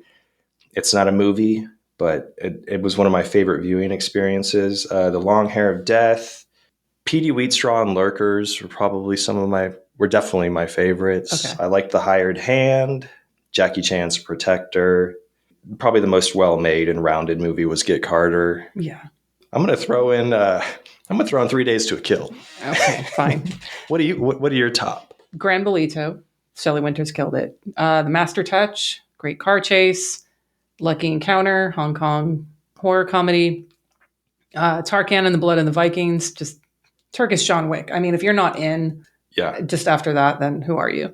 And then Westward the Women would be my favorites for the month. So, okay, that was a lot. It was great. This has been my favorite Junesploitation. I think I've enjoyed these movies the most out of all of them. So F, this movie did a great job. I forgot Kung Fu Ninja Condors. That's definitely one of my tops. Okay, see, you're it was a great month. It was a good month. It was, everything but erotic games in the Third Galaxy, pretty much. Yeah, I mean, honestly, like I had a lot that I had to watch, and so I was kind of forcing my hand on some of the categories, like Christmas Cruelty and fucking stupid flesh-eating mothers. So I could have had a better one. I will next year, because next year I'm going to be free. Yeah. To watch what I want and not be like I have to watch these movies. So, but next Junesploitation is a ways away. Next week we have Ruggero Deodato's Dial Help from 1988. Previous episode, I did put links in show notes to where it's streaming on Daily Motion, so you can check it out there. And if you're not already, you can follow us on Instagram, Twitter, Facebook, all at Unsung Horrors. You can follow me on Instagram, Twitter, and Letterboxd at Hex Massacre. And we'll also have our Junesploitation lists on Letterboxd. I'll put a link to those in show notes. They're both public right now, so if you're already following us, you can easily find them there for reference. Yeah, Thanks. and I'm El Shaibi on Twitter, Letterboxd, and Instagram. Thanks for listening, everyone. You made it all the way through this very long episode. We appreciate and love you, and we'll see you back next week. Love you. Bye. Bye. Ma Parker loved her sons. She loved them everyone, and she raised them all to be a mother's child.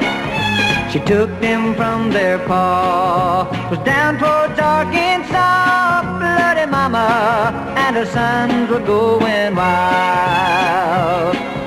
Mama, bloody mama, sing me a lullaby. Mama, bloody mama, we'll all meet in that sweet by and by. Ma Parker was her name. She lived up to her fame as the one and only pistol packing ma. She taught her sons to shoot, some other things to boot. Bloody mama and her sons I fought the law. Mama, bloody mama, sing me a lullaby. Mama, bloody mama, we'll meet in that sweet by and by. Ma Parker taught her boys to play with guns, not toys, but she overlooked one, the plain and simple fact. With the law around the bend, dying is the end, 'cause when you shoot at people, they're gonna shoot right